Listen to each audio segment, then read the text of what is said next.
Nobody else knows this, really. KoruWorks is officially closed.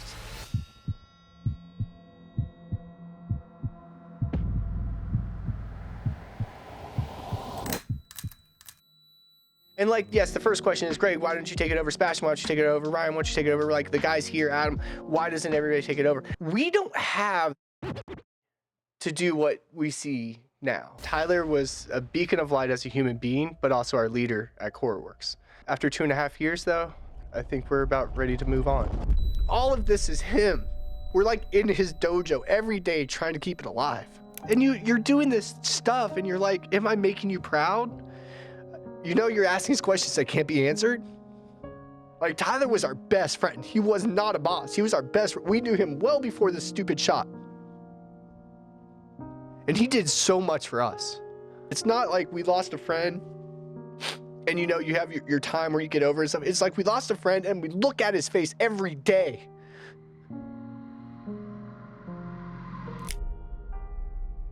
Welcome back to the Circle of Drift podcast. Thanks again to all of you that stop in every single week for a brand new episode. And today, this episode comes with quite a heavy heart and honestly just disbelief in the fact that this is actually happening. But today, as most of you guys can tell, we are going to be back at KoruWorks for the very last time to speak with Greg. Now, I have no promotion for this episode or anything. All I ask from you guys is that if you do enjoy it or if you do love the KoruWorks guys, whether it's in my comment section or their YouTube comments or Instagram, whatever, go show them some love, show them that you support them and everything that they've done and that you're proud of them for what they've done in honor of Tyler. But without further ado, let's go ahead and just get into the episode. We are back at KoruWorks, if you can't tell.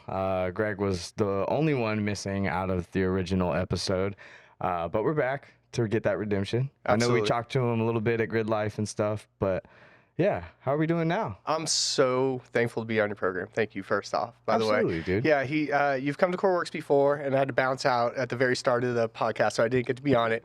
And at Grid Life, I timed everything horribly. I was announcing at Grid Life and also wanted to be on your podcast, and I realized I was 5 minutes late to announce because I was on your podcast, and I was like, oh my God. And we were at Road America, and it's, if you haven't been there, it's a bajillion miles to get anywhere at that track. Yeah. So I'm Beautiful just facility. hoping, I'm thumbing, trying to get somebody to pick me up. People in the move bus are really nice. They weren't nice enough to give me a ride though. I hiked it a mile and a half to get there. But no, I'm so happy to be on the program. Today, it's the first. It's a new year. Happy New Year. Happy New Year, Happy fellas. New Year. People in the future. Yeah. They'll figure it out, right? But 2025, look back on 2025, it's, man, what a year it's been. What a year it's been. It's been crazy for me too, so I'm a little stoked to hear about your side. I know we got retail stuff to deal with. Yeah. That's a huge problem right now. There's been a lot going on in 2025, especially for the industry as a whole, but for KoruWorks directly as well. You don't even know this. Nobody else knows this, really. KoruWorks is officially closed. We closed last night at midnight. The website's deactivated. You're going to be the last person here. No, wait, why? Yeah. So we lost our owner, Tyler Clayton, 2.5 years ago to lung cancer. Tyler was a beacon of light as a human being, but also our leader at KoruWorks. When he passed, his wife, Lauren, took over the company, and Lauren's an amazing person, heart of gold, and she let us keep this opportunity going. After 2.5 years, though, I think we're about ready to move on. The company itself is thriving. The company itself has never done better. October was our best month that we've ever had. The guys are happy, everything's looking great, and then we get the unfortunate call. It's time to close. Yeah, so we don't know what KoruWorks is going to look like in the future. If KoruWorks is going to exist, if the name's going to be there, we don't really know. To be 100% honest with you, there's no secrets behind the camera where I'm holding or anything. We don't know what's going on. We know that we're going to be here for a few more days to clean this place out. There's a lot of stuff here. There's a lot of memories and stuff. So we have a couple weeks to get everything out. And But what? I yeah. don't understand the reasoning. What if everything was going great? Um, I think it's when you have somebody and you lose them and you hold on to pieces of them, I think you don't fully recover or you don't fully heal from some of those wounds. And in my personal opinion, I haven't had this conversation with Lauren, but I think she's ready to move on from her husband. And Lauren, who owns the company as well, we need to remember she's not a drifter. She's not a car person. She was married to a drifter and a car person. And they share that passion, sure, but not the same passion of owning a company, that goes through it day and day. And so, yeah, she kept this opportunity going for us for sure. And she gave us the keys, especially for the past 2.5 years without Tyler. We just ran this ship exactly how we saw would be an amazing way to do a company like this. So I think if you look back at KoruWorks' like social media or YouTube or however you want to, and just look back at like our image, there was a period where Tyler was sick, and I think you could actually kind of see that in our coverage and what we were doing. Maybe we were missing out on Formula Drift, not doing a year of it, a little bit less content, things like that, because our best friend is sick. And when Tyler passed, it was quite the opposite of what I thought would happen. I thought maybe, there would be like a almost like a giving up type thing. Like you're like, all right, I don't want to be on camera. Like I don't want to. And there was a while where it's just like, I remember I had to do drifting in 6 seconds and watch. When I look back at it, I really got pushed to do it. Thank God. Gray, our guy, he's like, Gray, no, he's like, it's okay. Like just do this like drifting in 60 seconds. And when I rewatch it, you just see my face. I'm like, ugh. It sucks. It was a few weeks after Tyler passed and I still wasn't okay. But what happened was we kind of all got together and we set these impossible goals for ourselves. Us here at KoruWorks were like, we owe it to Tyler to give 110%. And like we were saying on like the financial side, every day is going to be a Hail Mary, because we have to impress. We need to show Lauren, who took over the company, that we can be profitable, that we can do this, that we can sustain, that we can build an image that's respectful to Tyler. At the same sense, we're still carrying this image of what Tyler would want in every day. Tyler would say, hey, park on that side of the building because I want to leave parking spots open for the customers. And like I still park on that side of the building even though he's not here. I could just take his parking spot, but like, Right. There's like these things that we do every day where like Tyler never really liked messing with the fonts too much. So we've always kind of stuck with our original fonts and just like these small things, but there's like a couple of examples of how we still respect how Tyler set up KoruWorks. Yeah. Yeah, this one hurts, man. And this is going to hurt a lot of people, I think. I think it will too. It hurts I feel me. A lot of people have grown a major attachment to the KoruWorks brand itself. Yeah. Never mind the parts. But like, yeah, dude, people love y'all. Well, I assume none of that part's going away. No, we're still here. Sebastian, what Sebastian for, he's still going to be around. He still has his drift cars. Sebastian and I are still going to go drive together next year. We're going to figure it out. None of us have new jobs. None of us know what we're doing next. So we don't know. And like, yes, the first question is, Gregg, why don't you take it over? Sebastian, why don't you take it over? Ryan, why don't you take it over? Like the guys here, Adam, why doesn't everybody take it over?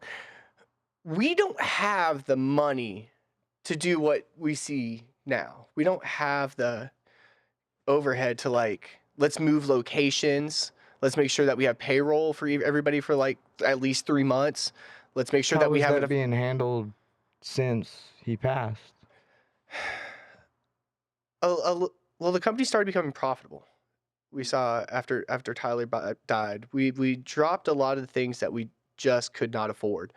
Running a Formula Drift program is expensive.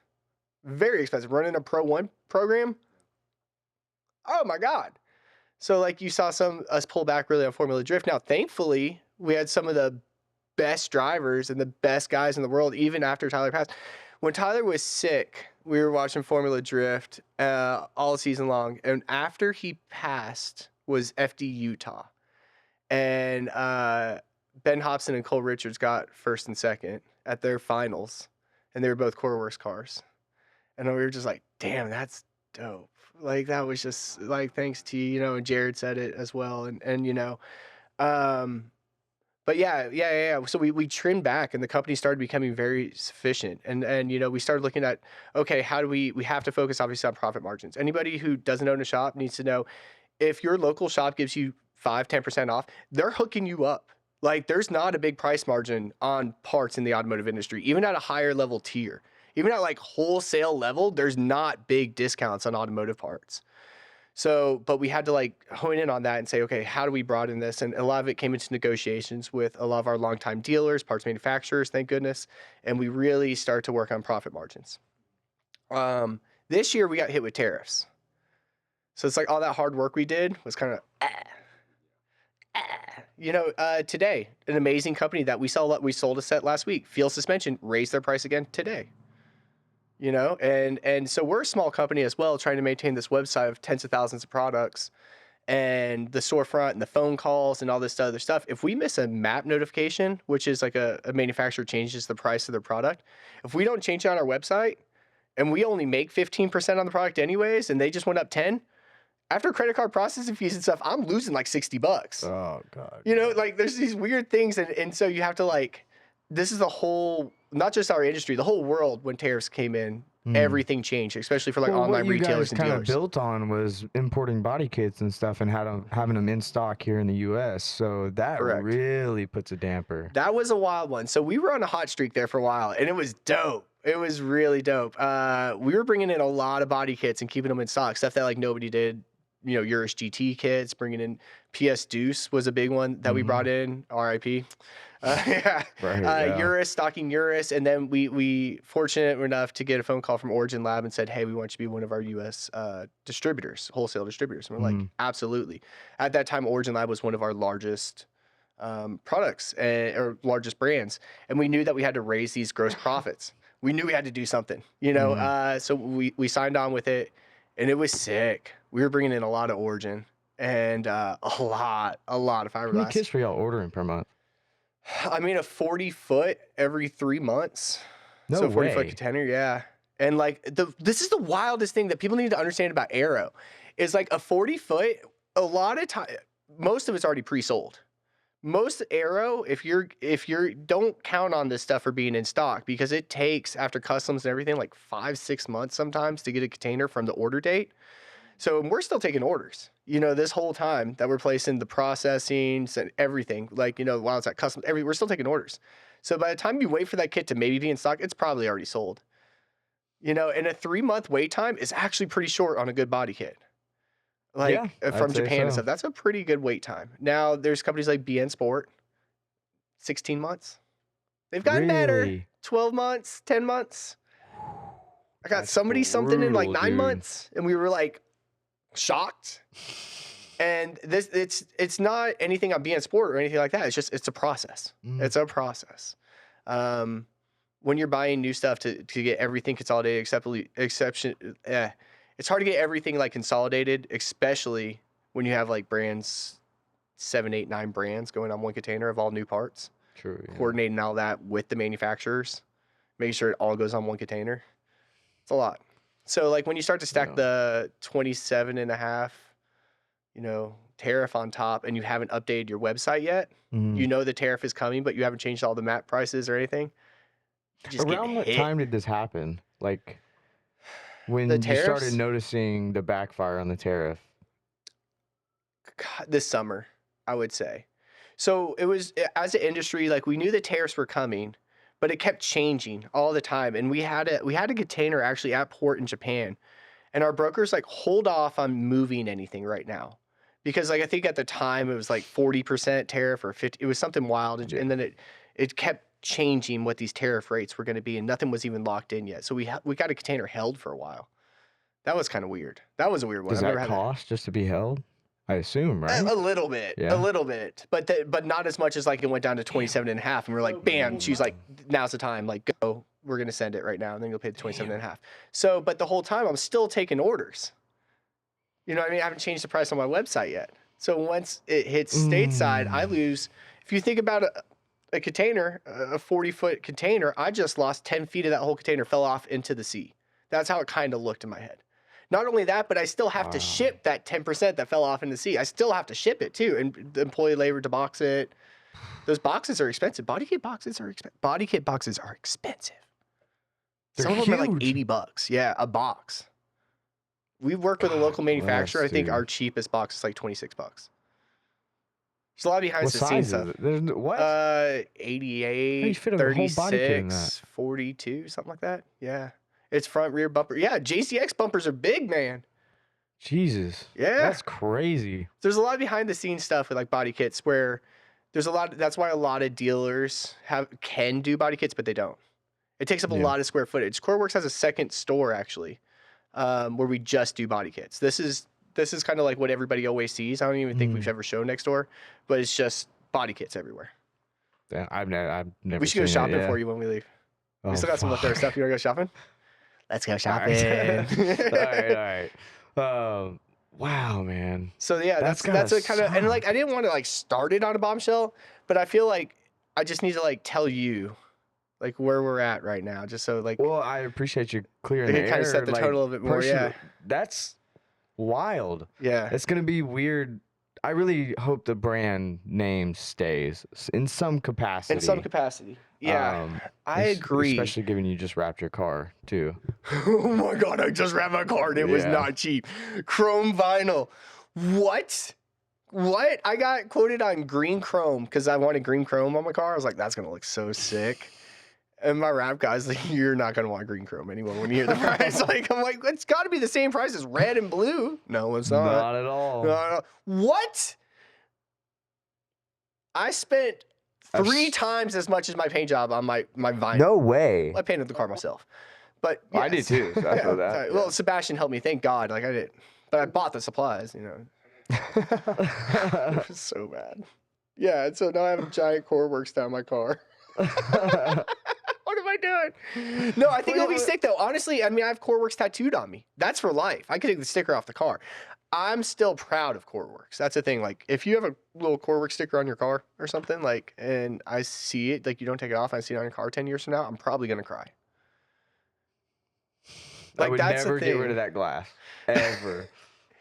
I think it's gonna hurt because it hurts me, and a job shouldn't hurt like this. A job shouldn't feel like this, like where it's. Dude, I remember. Okay, great example. I worked at Circuit City, and I don't know if you remember what happened in Circuit City, but they shut down while I worked there, and that was just like sick. My job's going out of business. Like we sell TVs, you know, like. Screw all these customers, like screw all the appointments, like it doesn't even matter. Like it's just TVs and stuff. And then I get a job at Hi-Fi Buys, which is like Tweeter. It's a high performance. It's the same thing. I was doing car audio and stuff, and they shut down. And I'm like, screw all my backlog. Screw all. It's like car audio stuff. It doesn't even matter, right? We're shutting this place down, and I'm like, I want to make sure every single customer, every single person, every single order is fulfilled or taken care of. I want to make sure, because these aren't just customers now. This is my community.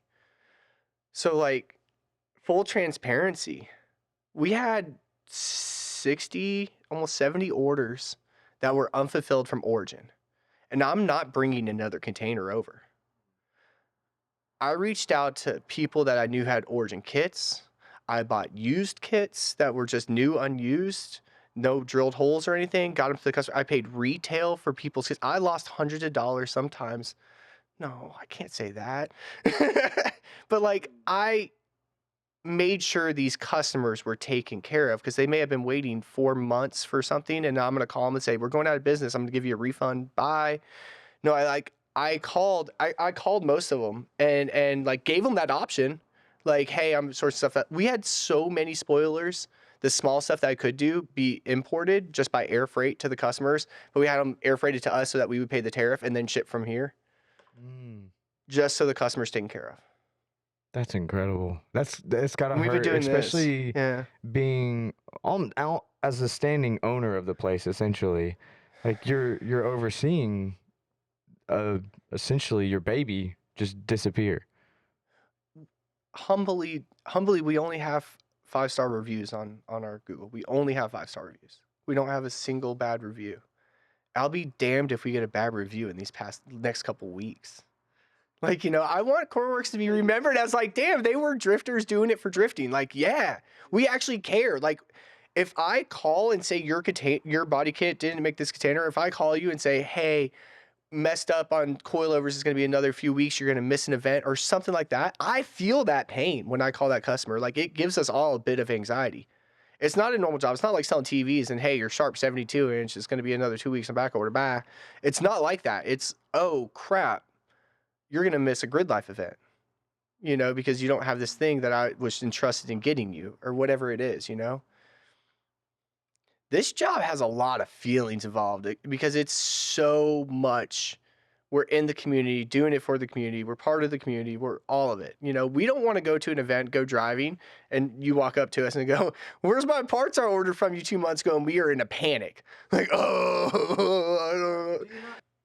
Think the community wouldn't back you even if you had to pull away from so many, say, body kit imports and like all these big shipping costs, just to let the brand survive for a little bit. Yeah.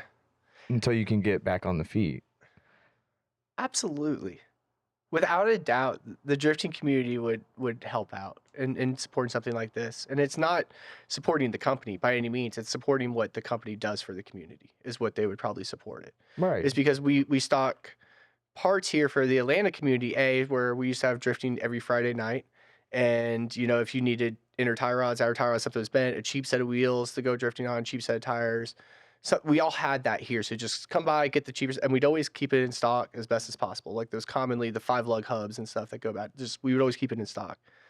And so we affected that community like that. I think we also spoke to our nationwide customer as like, look at the parts we make. They're so silly. They just attach with a couple bolts and they make no horsepower.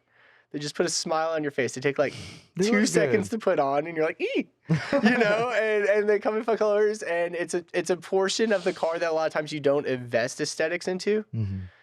Mm-hmm.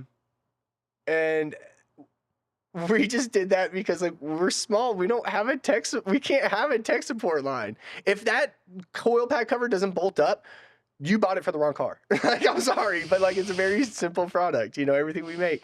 And we drive out to the events, and we drive with the drivers.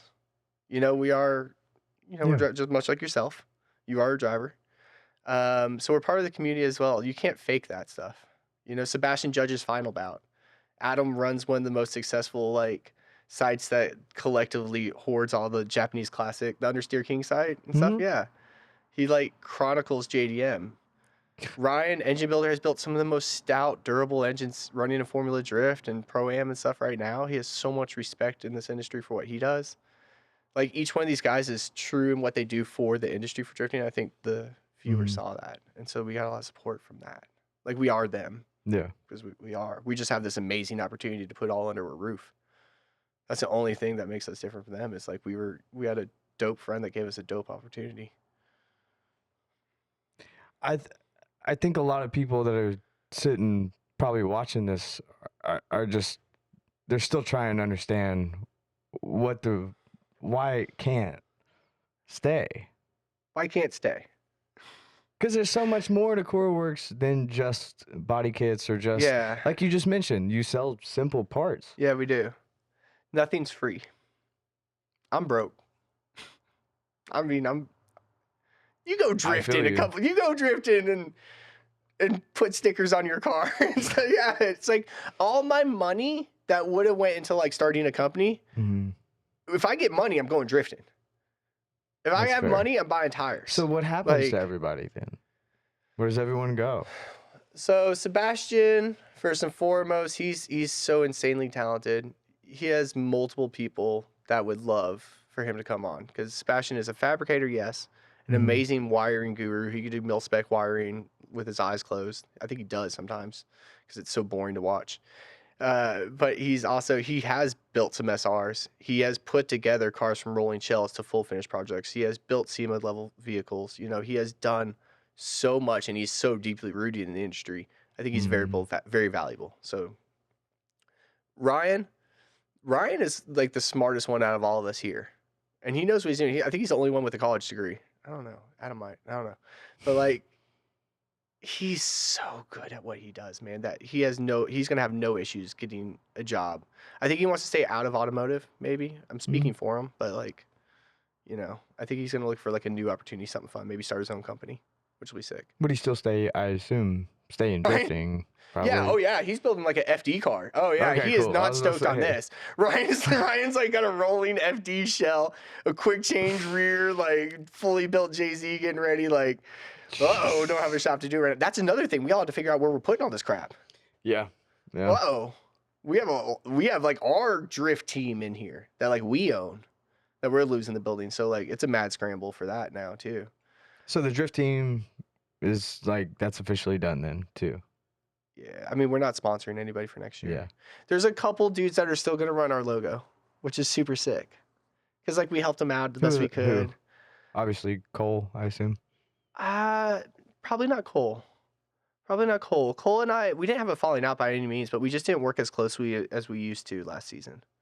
Yeah, we used to be, Cole kind of swapped around his team a little bit. And it worked out. He was great. He was in championship contention up to the last round. Cole did an awesome season. He's got a new build coming out, but he's going Pro 1. And you look at any of our drivers, whenever we can only kind of afford up to pro spec.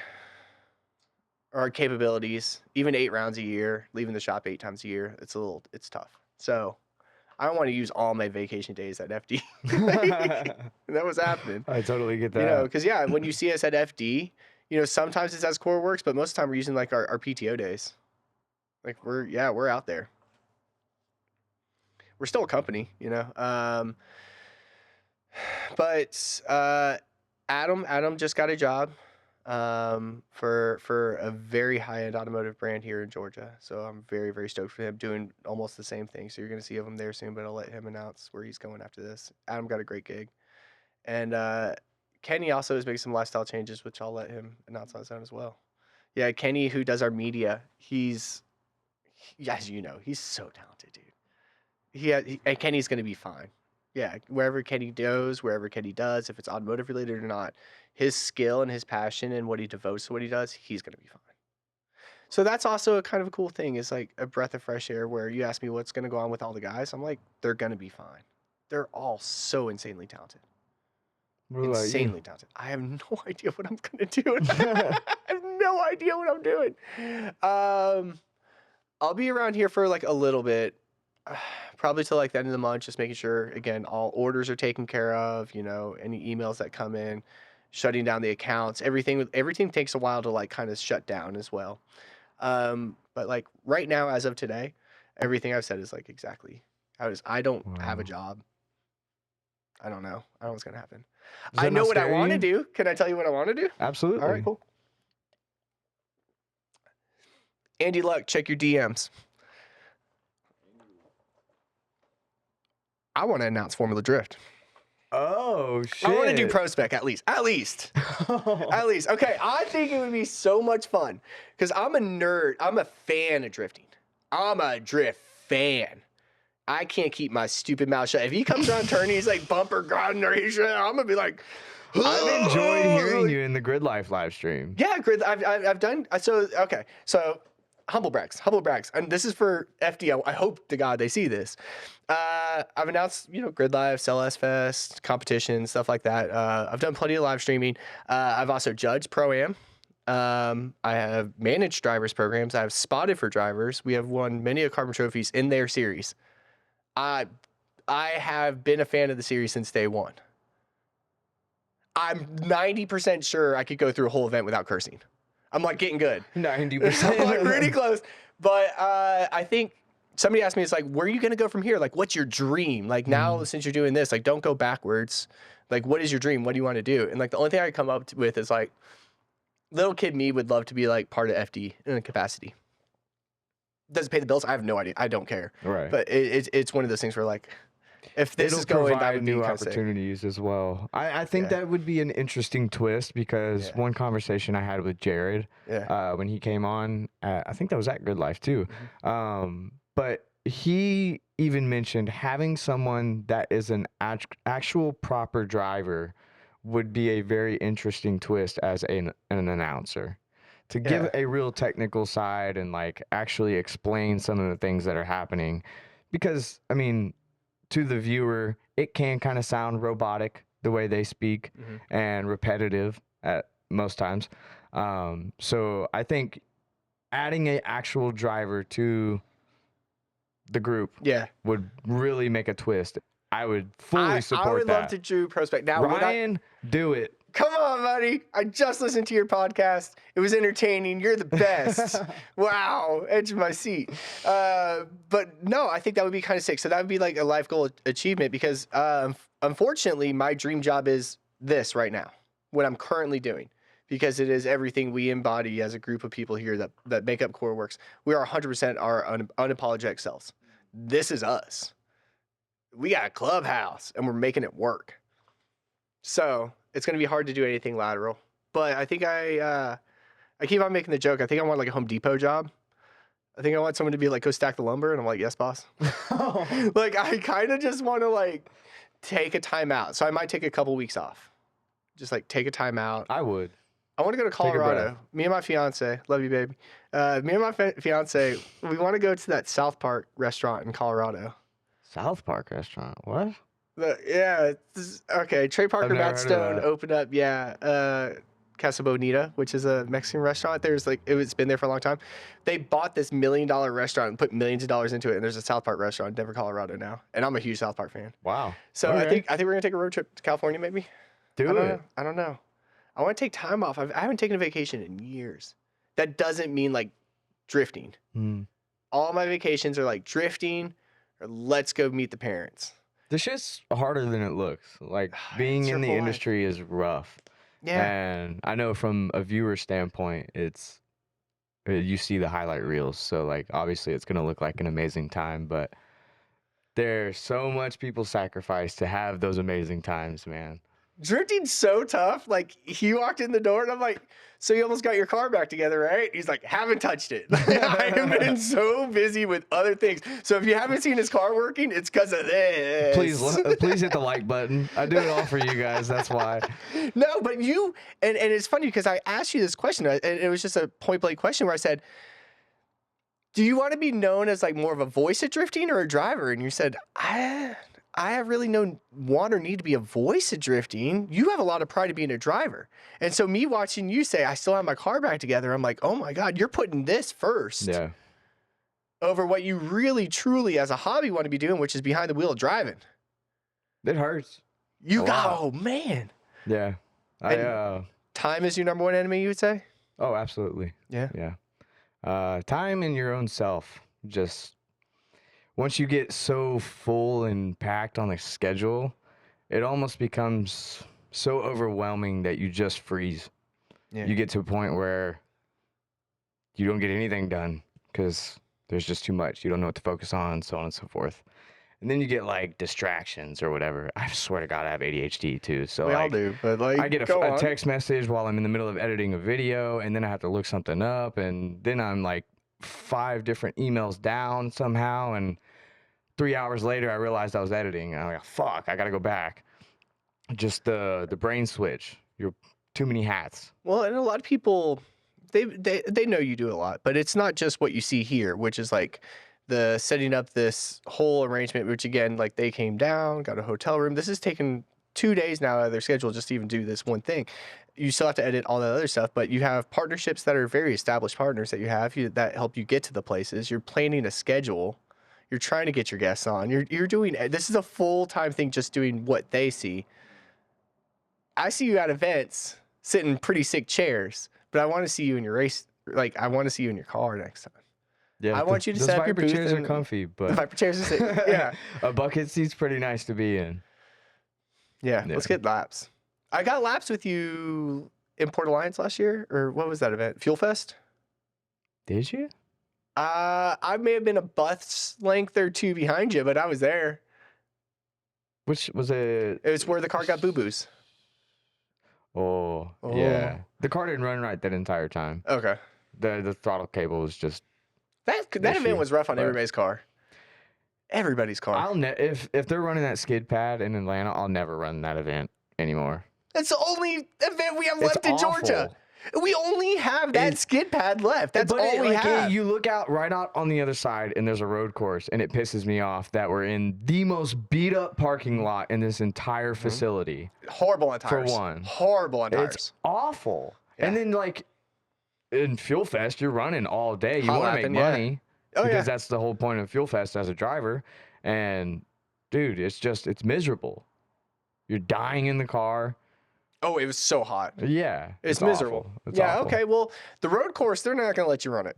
I don't know why. I don't get it. I don't know why. We ran it once a long time ago for like a comp. We've run it a couple times. I've never personally been on it. I think it's like the track entrance comes over this section, but whatever. Well, the bigger conversation that we're at right now is we ain't got nowhere to drift in Georgia. They took our linear. So They took our track. That has had to have a major impact on the whole KoruWorks thing too, They right? took our track. Atlanta drifting died in 2025. We are all going down. 2025 was tough for Atlanta, man. It's been we lost our drift speed shop and our drift track all in the same year. Why do you think that happens? Money. But why? Like how does it come to that point? Because I had the conversation with Sage about it, and it's almost tracks not doing more than just cars. If that makes, or not just cars, but more than just motorsports. Yeah, no, it's a perfect facility when you have like that stadium seating to do concerts.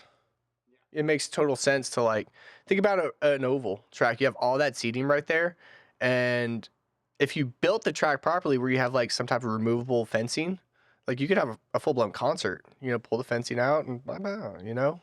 Now you got Red Rock, you know. But like, it's so money's not in motorsports per se like it used to be. Like even I go to like some of the like, how do I say this? We really got oversaturated with drift events really quickly. Like so quick. I remember us being like, we ain't got no drift events. We ain't got no drift events. And all of a sudden it was like, oh my God, what kind of drifting do you want to do? What do you mean? Do you what see kind that of as a good thing or a bad thing? Great thing and a horrible thing. I think it kind of burnt out a lot of people on drifting. It kind of separated a lot of us, and there was a lot less communication. We lost forums, which sounds weird, but we used to communicate on like what events we were going to be at. We used to see like drivers list posted on forums and stuff like that. We'd be like, oh, cool, I got to drive with these guys. That was kind of cool. No, I mean, nowadays you could do Drift Appalachia. You want to go throw yourself down a mountain, hold on to your pants, kid. You know, you want to do grid life. You want to go show off for thousands of people, get like great media coverage. You want to do Pro-Am. You want to be one of the best. Like, what kind of drifting do you want to do now? It's sick, but it's all kind of spread out.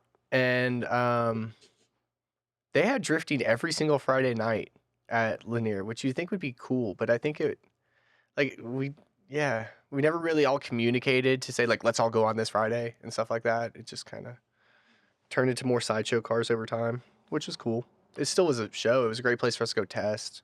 We could drive every Friday. Sounds like I complain about it. It does though. You get oversaturated, and it makes you jaded. lose the spirit of it almost. Yeah. What the fuck was that? Our boy Kenny just walked in. Oh, His phone connected to the Bluetooth. Whoa. Hi, Kenny. God. So I assume that put a damper on KoruWorks, just losing tracks locally. Yeah. Right? Yeah, for sure. Because we've lost a couple places to go drifting now. We have. For whatever reason, whether like the series doesn't come around anymore, or there's less event organizers going on, or a lot of us just get burnt out on ovals also being in Georgia. God, yeah. I don't know. Driven Luck looks pretty cool though. You've not been? No. Oh, dude, you That got looks to. so sick. They're amazing out there. They did a little cool video I saw yesterday. I was like, that looks fun. Yeah. That looks fun. I've seen It's a like lot a of mini videos where it's Mayhem. like, oh, that's muddy. But then it was like, it wasn't muddy in this video. I was like, that looks really fun. Yeah, you go on a dry day, it's great. It's sick. Plus, they got gravel in the pits and stuff now. Oh, hell yeah. So it's yeah. better, No, but- that's kind of sick. No, I think with the track closing and us closing now, I think we're going to see, I don't know what's going to happen. for Atlanta drifting, because like there is Atlanta drift shops. There's some great shops out there like Heat Lightning. They specialize in a lot of sick parts like JZX and stuff. I don't know of any other drift shops in Georgia. That backfired a little bit. Yeah, it's gonna be a tough one. But luckily, there's some really good organizers out there that do want to get a strong presence in the South. So hopefully there's going to be some more drift events coming around in the South going on, but like more organized, more like you're going to come here. There's going to be good media. It's affordable price. It's going to be safe. Because we have had some drift events come around in Georgia that were not safe. There's been a couple series out there. I'm like, holy crap. I saw a car burn down to the ground this year at an event because they didn't have fire and safety. And this guy tire fired his car to the ground or something. How do you not have a fire? It's like one of the cheapest expenses to have fire safety there. $20 for a fire extinguisher. $20 for a fire extinguisher. Just make it mandatory on tech. I thought it was. Is it not? I'll have 2 fire extinguishers in my car because I'll rent we rent trucks from like Enterprise Rental Truck, and they come with a fire extinguisher in the back, and I'm just like, like I got 2 fire extinguishers, and I have forgot to put them back in the rental truck plenty of times. But like, yeah, no, I got plenty of Ram 2500 fire extinguishers. Maybe. What the fuck? But no, yes. We I don't know what's gonna happen for Atlanta drifting. It's just, I mean, we're all here. We're all still all gonna drive, but I think it's gonna make us, especially in the North Georgia area, like communicate more on which ones we're gonna drive. Is there any chance you'd ever move away from Georgia? Oh man, that's tough. For a short period of time, I've bounced around a bit. I lived in Maryland. I helped out with like Sicky back in the day, 151 Motorsports, like FD team back in the day. I lived with Chase in Alabama. We started Chase Bays out of a townhouse. So that was Hoover, Alabama. So I lived there. I worked at Juku in Florida, in Orlando. Yeah. So I have kind of bounced around before. And Georgia always swoops me back off my feet. It's so beautiful here. I love Georgia. Yeah, I'm looking for a job. Who's hiring, I might move. Yeah, but no, I have a pretty sick house. I have an amazing fiance. I got a little dog family that I love. I probably don't see myself moving, honestly. Atlanta's home. Well, tell me about what originally brought you here to Georgia? Obviously, was it specifically KoruWorks in Tyler? I was born not too far from here. Okay. Yeah. So Tyler was a friend of mine well before KoruWorks ever existed. Yeah. So like since childhood. Yeah, I mean, we were all friends. Like Sebastian, who works here, my first ever drift event, he was a driver. And my first ever drift event, he was like a flagger for the track. So I mean, this is like, we're kids. We're like children. So we've known each other since then. Me and Adam used to hang out at Starbucks parking lot when we were 16 together. We were like the only ones with like cool cars or whatever, like, yeah, but like me and Adam, we go back then. Yeah. No, it's, I don't even know. I forgot the question. I'm reminiscing too hard. No, I'm in my feels. What all brought you to Georgia specifically? I always come back, just because all my homies are here. Like last night, I'm part of like a team called Team Rowdy. It's like, it's a bunch of old dudes now. We're all old guys, but there's a New Year's party every year at our friend Alex's house. And we do Pinewood Derby car races and stuff. Oh yeah, and we crown this thing. Every year, a friend, like one of the drivers of Team Rowdy, is crowned Hot Boy Car of the Year. It's been going on for a very long time. You go on Team Rowdy's website and you'll see all the chronicles of who was Hot Boy Car of the Year that year. And every year, there's different rules and regulations of how you become Hot Boy Car of the Year. I'm so glad I'm talking about this, by the way, because this means a lot to me, and a lot of people don't see this. Team Rowdy every year nominates a Hot Boy Car of the Year. There's been insanely sick cars throughout the years. If you go to the website, kind of look at it, and like they all some up too, so they can see it. Cool, tight. But we also have, and how they vote is the winner of the previous years comes up with the rules of how you become it. One year we had to do PowerPoint presentations. He said, I want you all to make this power. Yeah. One year we had to recreate car commercials with our cars. Yeah, there's been some of the silliest things that had to go on. Like, why do we deserve it? We had to do like infomercial things. So mine yesterday was you had to have a car show at Alex's house. So I show up and there's like all of my friends' drift cars with tire shine on them and like underglow on it. Like they Oh buy LEDs and no. it's like they have like the Yokohama tire like on the wheel like car show. Like it was a full blown car show at Alex's house, and it was so fun. But it's such a tight knit friend and community. I was Hot Boy Car of the Year actually 2025. No shit. One of the big rules is like you have to be drifting that year. You have to drive that car this year. So Okay. if you're rebuilding your car, you don't drive, you disqualify that year. So I drove a lot this year, and I was nominated for this year. I passed on the trophy last night to Austin Lawless. You know Lawless? Yeah. He's so great, isn't he? I don't think I've get talked to to know him Austin Lawless. personally, Oh, but get to know him. He is just, dude, he is all about drifting. And he has such a great car. I was in the backseat of his car and we were drifting at Lanier and we smashed into Hurt and like caved in his car. Hurt looped it. It was Hurt's fault. The But typical Hurt move. Hurt did no tread left on tire, looped it. And then, so Cole Richards, it was right. We all sandwiched, all three of us wrecked. And I don't know, I don't know what we were doing. We were Just there for fun some times. stupid reason. Yeah, but like not enough to like wreck the FD car mid-season. Lawless's poor car got sandwiched. And then, but the thing is, Lawless like rebuilt it, brought it back out, fresh paint and stuff. And like things like that made him Hot Boy Car of the Year. And then he brought out his CRX with tire shine. And I was like, all right, you win. Yeah. You win. And so, we hand off like a trophy, a hat, and like a steering wheel and stuff. And it's an honor. It's an honor. That's what it means. Drifting to me, that was like winning Hot Boy Car of the Year meant more than like an FD trophy. Because it's like my dudes. Do you think a lot of that stuff is missing from today's drifting?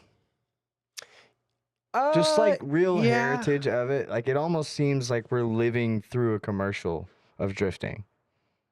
Does that sound right? Kinda, yeah. No, I can see the conspiracy-esque twinkle in your eye. I can see it. Well, No, it's like yeah. the community has kind of changed, maybe more segmented. Right. Is that right? Like Yeah, I can see it that way. if your car isn't good looking, you don't hang out with the good looking car guys. Yeah. Yeah. Don't you come around my friend group with a G35, no front bumper. Keep on driving. You old pop ass tune. I ain't talking to you. Your Stock shit's still in exhaust, primer. please. But Get the yeah, stock stock exhaust. Dude, G35 sound great with stock exhaust. Yeah. They sound awesome. I saw a Nissan Murano the other day with maybe like his cats were maybe rusted out, and I was like, damn, that thing sounds good. No. I mean, whatever. I mean, not as good as it would sound. No way. Oh. But no, I see. Yeah, I could see. Okay, living as like a commercial style, it's changed a bit. Maybe that's not the best example. Team Rowdy's been but- around for 20 years, so it's a bunch of old guys, old heads that we used to live off the forums. Drift mechanics and all this. It was like a thing. Like if you ever seen like the Keep Drifting Fun, there's like a whole Team Rowdy thing in that. Andy Sapp is Team Rowdy. Jonathan Heron, definitely Will Rogie, all these like media guys. So it's all Team Rowdy. So it's like we all came from like the forums and stuff. So I'm sure it's like Animal Style on the West Coast is like the same thing. They have the grill outs and stuff. I'm sure Animal Style was doing a New Year's thing at someone's house or something. I think they're drifting right now, actually. Lucky bastards. God, it's frigid over here. We're in the South. It's so cold. Oh, well, tell me a little bit about the backstory of KoruWorks on how everything actually became. Because from my understanding, it was Tyler selling just used parts at the time, right? It was, when it first started, it was just a place for Tyler to keep all of his cars. Honest with you. Because the town wasn't like really built Really? up. The building is sick. It's like an ex fire station. Came up for sale for pretty cheap. And so, yeah, this was a place. And Tyler had like 4 or 5 cars at the time. But you can't keep them at the house. And he's like, all right, I'll open up a company called Koru. And we used it as a clubhouse. It was like a Team Rowdy clubhouse. And so we all started bringing our cars over here and would tinker on them and stuff. But it was never really a company. Like Tyler wouldn't charge us. Like we would come and like, because we would help Tyler work on his car. And Tyler didn't have like a technician or anything. It was like Tyler in the shop. So we would all just be up here on the weekends, like working on our own cars. And then, all right, see you later. We need to store our car here. He wouldn't charge us. Did he already own the building? Like, Yeah. was this already, Yeah, was yeah. it a part of his family or something? Oh, no. He bought it. It was like a great deal. It wasn't in the best part of town originally. And like they re-gentrified this whole neighborhood. So now it's like very pretty. Like the building, the properties got bidded on and like swooped up like that. like when the buildings got listed here recently. No Yeah. shit. It was like bam, instant. Yeah, it's in a very nice area of town. Yeah. Because this is near like Marietta Yeah, we're area, kind we're of. 1 block away from downtown Marietta Square, Okay. historic Yeah, square. yeah. Yeah. So it's like really cute and Cute. Such a great way to say it. it was one of those things where, and then I moved down to Florida. When I came back from Florida, I made a joke with Tyler, like, "Yo, can I get a job?" And he's like, "Absolutely." And that's when like we painted the company. Like when I started, there was no computers here. That's how little of a company it was. There wasn't a laptop. Oh no. There was nothing. They were like doing it on their cell phones and like that was it. Like it wasn't. The Just doors were locked and they relax. were taking 2.5 hour lunches. It wasn't a company. So I came in. We started like structure. Mhm. Let's start with hour lunches, and then this is like the hours that were open, and let's put it on our door. like so it starts the company, and then we started the website and stuff, and yeah, then we started pulling in money. But as we started pulling in money, we spent more money. Every penny we made since this company's been open, like went straight back into drifting. Straight back into drifting. If, like I said at the start of the interview, if I have money, I'm buying tires. Mhm. So I don't have money to buy the name. I don't have money to buy the inventory. How Like all much of it would costs that money. even cost? I can't tell you that. I gotta ask. Bajillions. But It's more more than money than we can probably I fathom. can't just sell my 240 and do it. Let's say that. And not only that, like at a time like right now, I'm literally looking for like a little bit more security. Mhm. Like I want to be able to go, okay, I have a guaranteed paycheck. I'm set up. I can have insurance. I think I'm too soft to start my own company right now. I don't have like the gun ho. Like I'm gonna do this. I'm eating ramen. Why don't you think you do? You've been Tired of eating essentially ramen. doing it. Well, yeah. Tired of eating ramen. Yeah, KoruWorks. I never joined KoruWorks or kept staying with KoruWorks because it was financially the best decision for myself. It's always been passion driven, But with that comes a 9 to 5 schedule, which is pretty sick, right? 9 to 5, that's tight. 5 o'clock, I go straight to work on my car if I want to. The guys go work on their car. I got a place to store my car. There's a lot of benefits to being here. Price discounts on parts, opportunities that come with partnerships and stuff. Yeah. Like, I wouldn't be on this podcast if it wasn't for KoruWorks. Like, I've tied my personality so closely to the brand that it's earned me an opportunity to be on your podcast. So a lot of benefits come from it. Unfortunately, that means I have to tie my personality to a company or a brand or a job, which is wild. It's so much more of a commitment than just like clocking in, clocking out. And that's the same with like, we found out we were closing a while ago, and we've kept it very chill. And not only that, but we're all still here because our sense. Hints of it during last season. We've been given maybe like 30 days. We've known.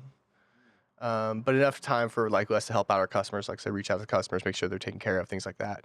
But yeah, none of us have jobs still yet, but we're still here, and then that's just showing the level of commitment that we all want to give back to KoruWorks. So like it is the Titanic. We will stay on this ship until it's sunk. Man, Yeah. it's gotta hurt. What happens to all the leftover inventory and stuff? Like, if there is, like, what do you do with all that? It's gonna get sold for whatever its weight is in aluminum. Really? Yeah. Wow. Yeah. So scrap person will come up here and Damn, weigh dude. everything. You got RV covers? We'll make something work. We'll weld 2 of these things together and just make it work. Yeah, I mean that's the real truth is, we had a great sale going on because we had to like at the same time we've kind of understood like, there's going to be something's got to change sooner or later. Something has to change sooner or later. And, so like Black Friday and stuff, we started having a kick-ass sale, and dude, we sold so much stuff. So we really got a lot of our inventory gone. And we'll do like probably a little garage sale up here soon, like one of the last days where it's just like, come grab what you want, $10, try to get some money recouped so we could cover like payroll and stuff while we're closed. But yeah. It's just a very weird scenario. Yeah, I'm gonna It's be a very honest. weird Like scenario. he told me he had some news He had before no coming idea. here, but he wouldn't tell idea. me. Yeah, He because wanted to save it.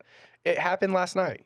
We disabled the website last night. If you go to KoruWorks right now, it says some cheeseball crap like, we're doing construction on the site or something. But by the time this comes out, we'll have like more of an official posting. Wow. Yeah. This is weird. Because, I mean, you look around, dude, every nook and cranny is covered by like tchotchkes of memories. Every little part of this place Well, that's like literally, I was just telling her before we walked in here. I was like, this place is incredible to me. You may not quite understand the full scale of it because you don't know the heritage of this thing or whatever, or why this part does this or what it stands for, whatever.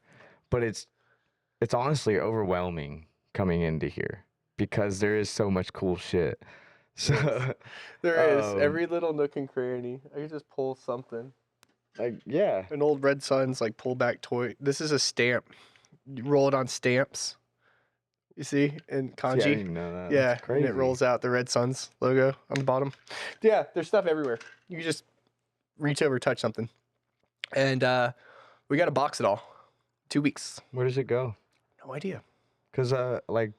We have normal houses. We don't have like giant places to put. Yeah, a lot of it's Tyler. So Tyler stuff will go into like a storage unit.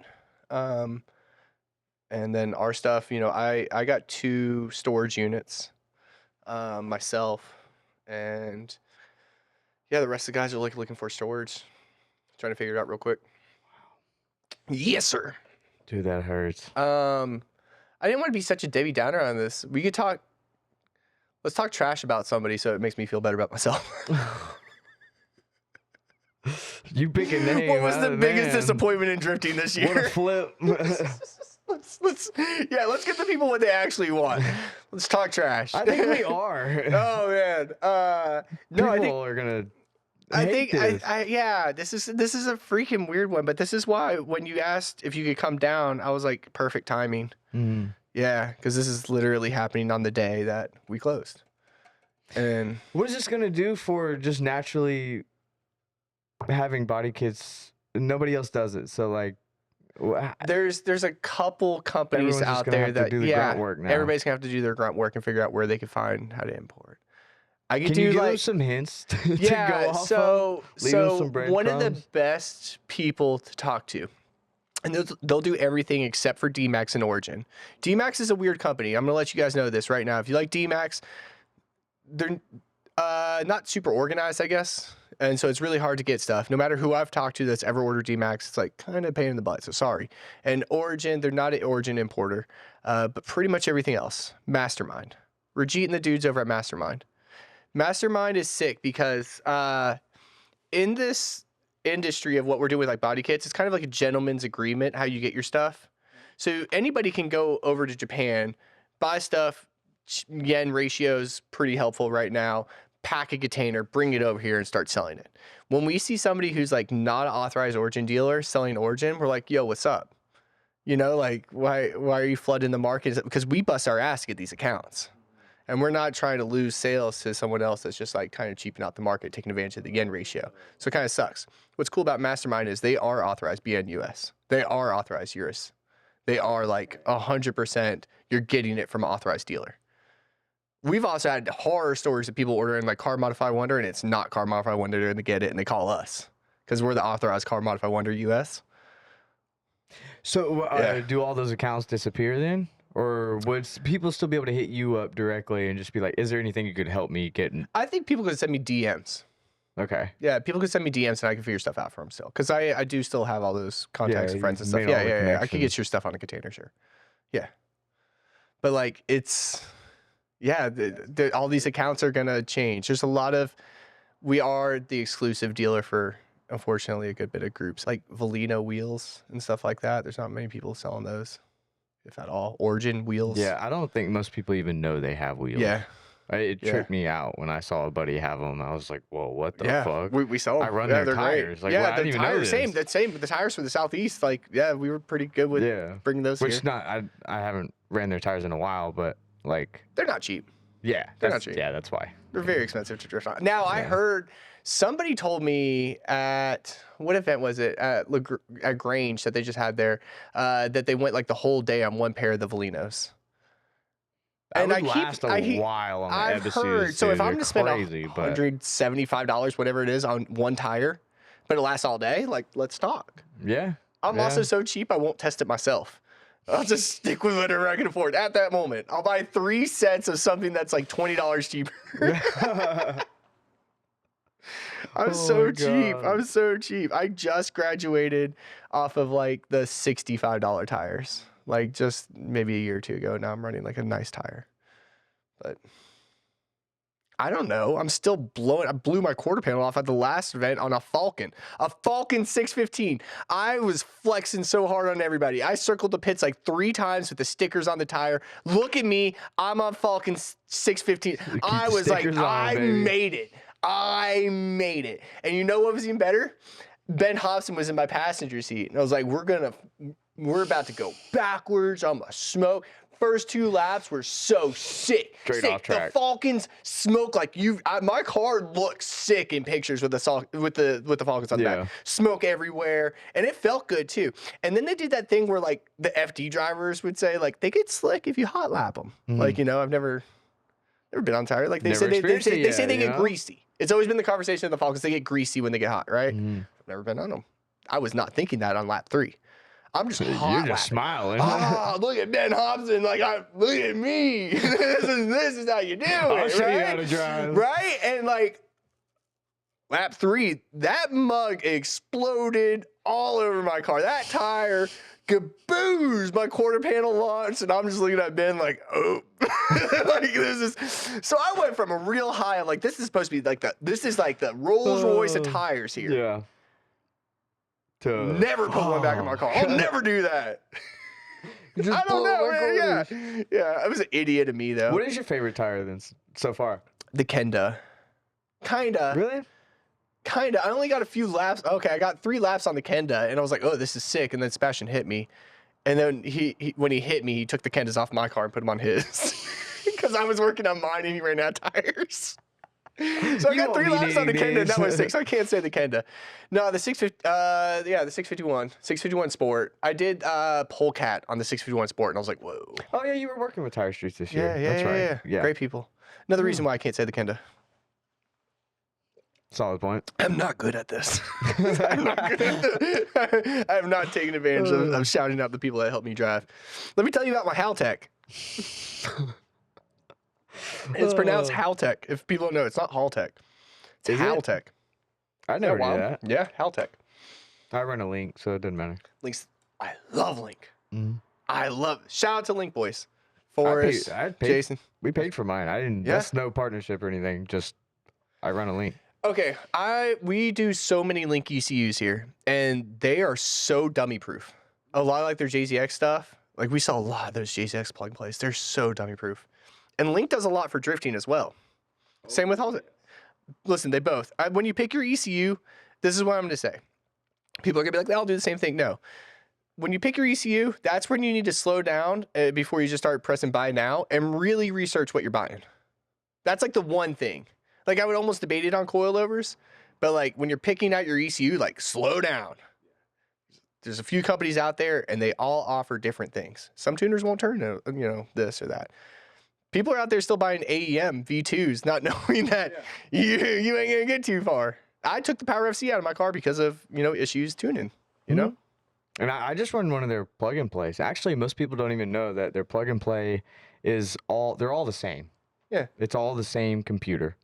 Every single plug and play they sell is pretty much the same exact computer.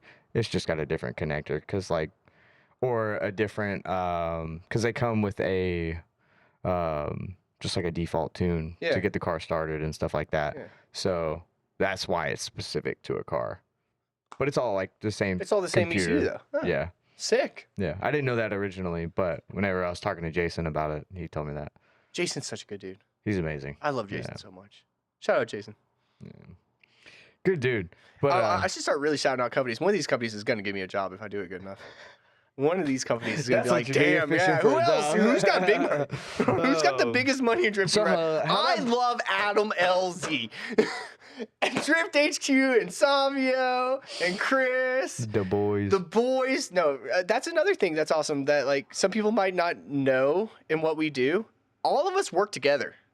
Like, check this out. KoruWorks works with Injuku Racing, works with Toge Factory, works with Drift HQ. We work with all these other companies. We're not in cahoots or anything. We all work together to help each other out. We kind of have our regions, but no, we all work together. Yeah.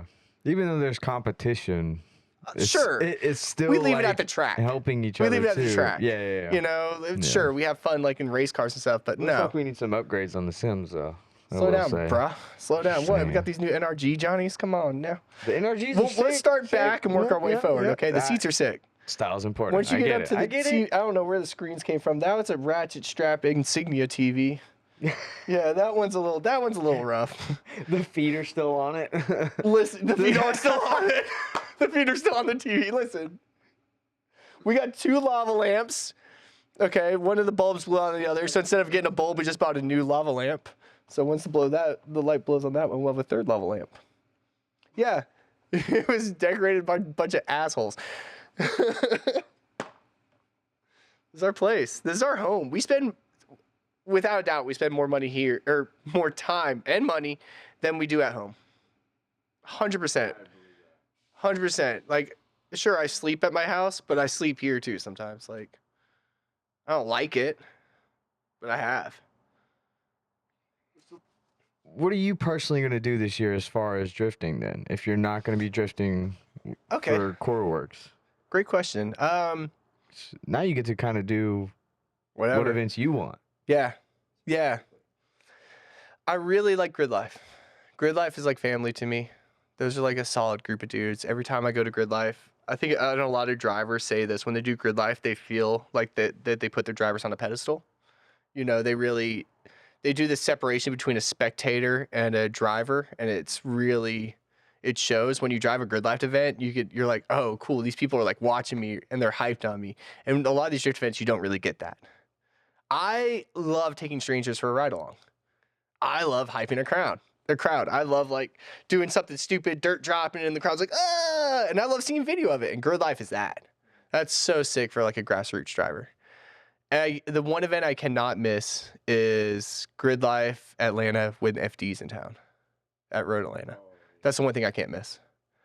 I didn't drift the S's last year. And I clutch kicked like 3rd, and it was not the gear, and it blew out my clutch, and I never got to do the S's, so I want to try the S's. I'm scared. People tell me the S's are scary. It looks frightening. It looks frightening. That's like the one section of track, and I've seen people wreck there. It's all downhill, and then it's directly at a wall, right? At the bottom. And I've seen cars wad it there almost every year. People died right there. Maybe not from drifting. People have died. We need to look into that. Maybe. I'm pretty sure someone has died at that corner. Yeah. I could imagine somebody's died there. I don't want to do that. And then you see Kaufman just fucking coming through like a madman. Fuck that guy. Jesus Christ. What was he? He did that entire straightaway. I am so stoked on Kaufman.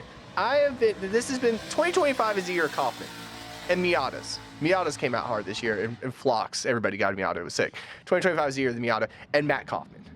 Because, like, reflecting on this year, okay, let's reflect on this year. I would go to drift events and be like, damn, there's a lot of Miatas here. You know, that's a lot, and they look good, and they're stylish. And some of these Midwest events, they're like teams of Miatas, and they drive hard. When you're in a Miata, you just feel like you're driving a paperclip, and you're like, I can put this wherever I want, you know? Like, you do this, and you just elbowed your passenger out the car. Like, they're so great. And then, like, but closed tandem, it's like a sheet of, like a book separating you from the car next to you. And so Miatas are sick. They're go-karts. They're so sick. But Matt Kaufman was the driver of the year. We can't fight that. Like, he did Laguna Seca and almost took out, was it Larry Chen or somebody? I think he came around. Oh, no, it was Dai Yoshihara. Yes. Yeah. And, like, Matt will tell you, he did not know Dai was there. He came around the hill and was just as scared as anybody else watching the video. He's just, like, hard on handbrake, like, I need to go that way quick. How do I make a car go backwards? Handbrake, I need to go back. I need to go back. We gotta scoot. And, but he pulled it off. And then we were like, damn, that was sick. And then he pulled off, like, the fastest initiation that I've seen in person at Road America. Yep. He had 160 again? or 161. He had 162 mile per hour wheel speed. 142. That's more believable. It was one of those two. It was so fast. I feel so bad. What's the I'm trying tallest to gear? announce for FD, and I forgot like history of the one thing I did announce for. It was so fast. He was like, because we were all talking trash that we were gonna do the fastest initiation. We were all like, every one of us is like, I could do 141, I could do 142, I could do 145, you know. And so he put in like he came through the pits. And he's like, I put in my 142 wheel speed diff in it, and I'm gonna launch it. We're like, no way. And he did it, dude. And we were like, that was so sick. So stupidly sick. And then he rode Atlanta. He came out for the season. He linked the whole track from the last turn to the first turn, that whole straightaway. He like did one little manji and like came through at 110 miles per hour. So it's a season of him just like, I don't know. He's not human, dude. he's not human. No, he's, have we ever had a driver kill themselves? Like in the seat? In Because they're just drifting? being, yeah, I don't think so. No, not drifting, I don't think.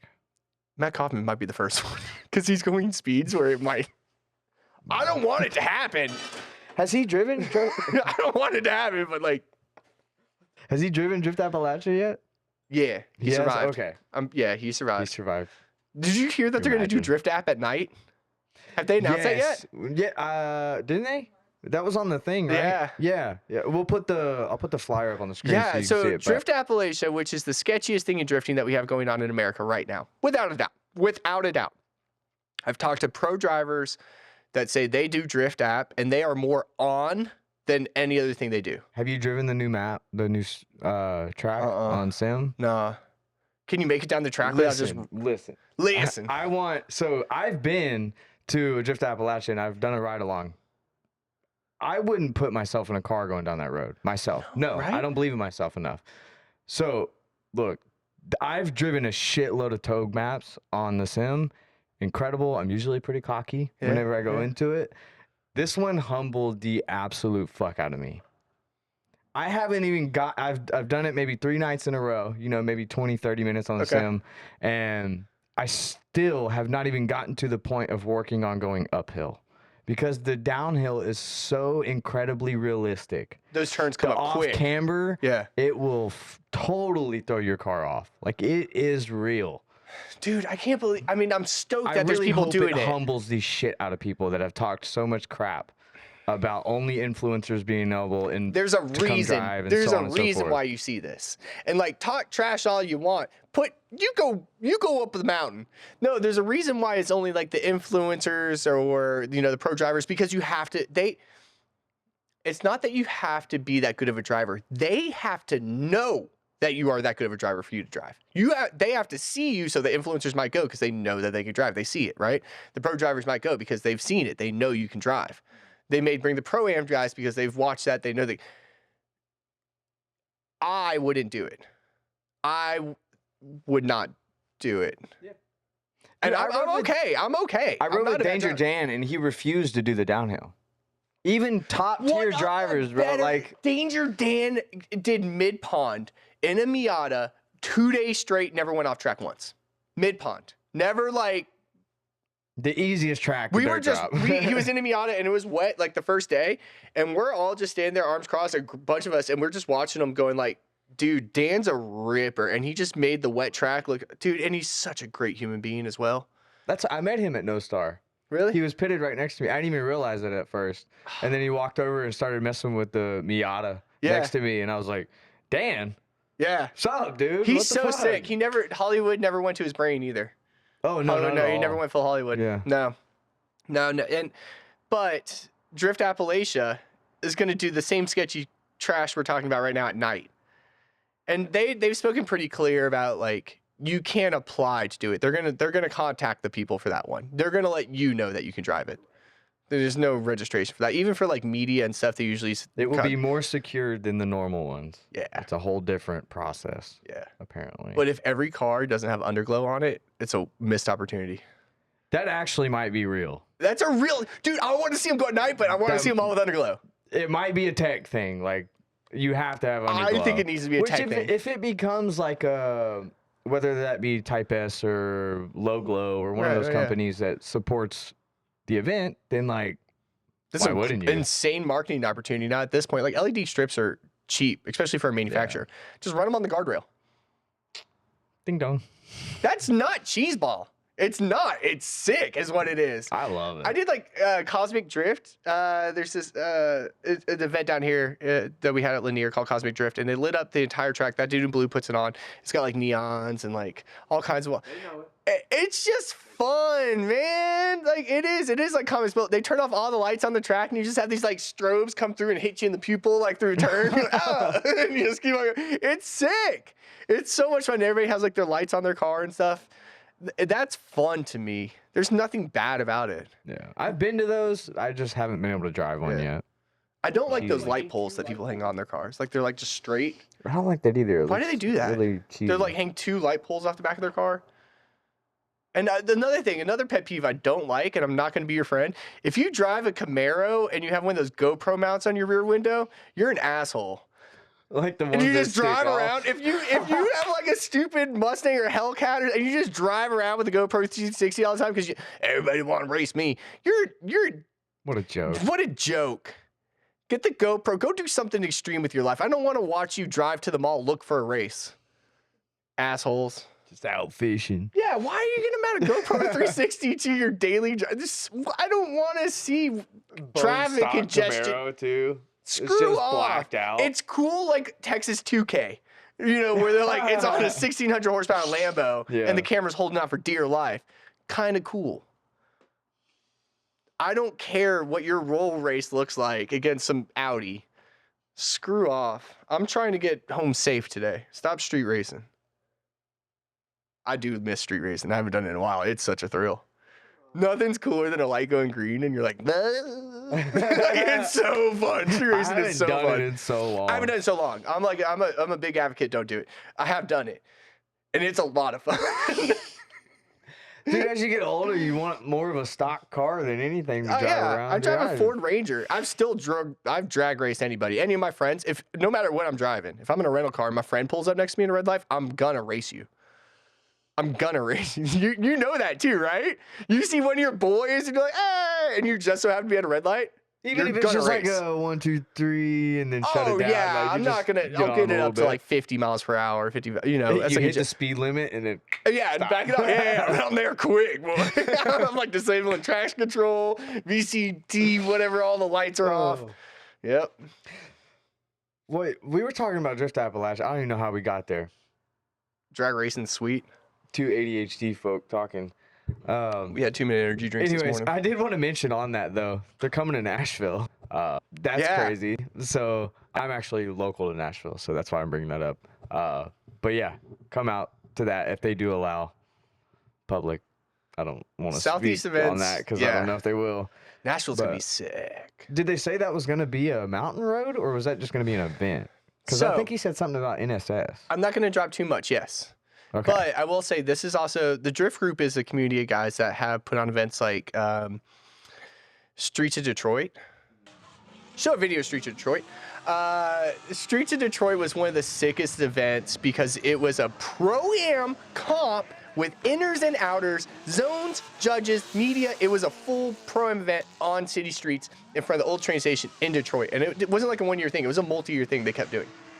Now, construction stuff, they couldn't keep on doing it. But this is the same series that was able to do that. Now they're doing mountain runs. What's to say we can't have a city drift event? A city street drift event? Don't hit the curb. What's the difference between a curb or Drift Appalachia? You go flying off track. I'd rather just hit the curb, mess up my arms, there goes my wheel, continue on. Yeah. I think it would be so sick if we have an advocate for drifting, a professional advocate that represents us well, walk into a mayor's office and say, I want to have a drift event in your town square. It doesn't have to be a major city. It doesn't have to be downtown Nashville. It doesn't have to be downtown. It could be like downtown Okeechobee or whatever. I don't know, dude. Like, just give me a city square with like a cute little downtown. And then we'll go run drifting. The town would love it. By the Jack Daniels factory. Screw Polecat. Let's do the town next to it. Yeah, Leesburg, right? Yeah. Let's just do the little town. They love us there, I think. Polecat would be epic. A Drift Appalachia event at Polecat would be pretty. No offense, Chase. I love you. No, Chase is sick. You did great events. I'm always still going to be at the. Yeah, I'm still going to be at your events, Chase. Yeah. But yeah, if they did want to Polecat, that'd be incredible. I mean, there's a lot of like, yeah. I think that would be the next exciting thing for drifting. Is like let's drift like first, second gear city streets. Mhm. And I think that also helps like ease the tension off of us showing people that we're not sideshow people. We're not doing donuts in intersections. We don't have 360s mounted on I our rear hate glass. that stipulation is It's still probably the there. worst thing that's ever happened to drifting. Yeah, because 'Cause it's even when I continued talk on. to people that are like just normal, and I mention drifting at all, and they're like, "Oh yeah, like the takeover stuff." It's the You know, worst it's thing. like a piece of your heart just got bit off or something. You know, I you're don't like, know "Wow, why. really?" It's a no talent, zero skill, zero respect for the community, trash thing to just go like sideshow.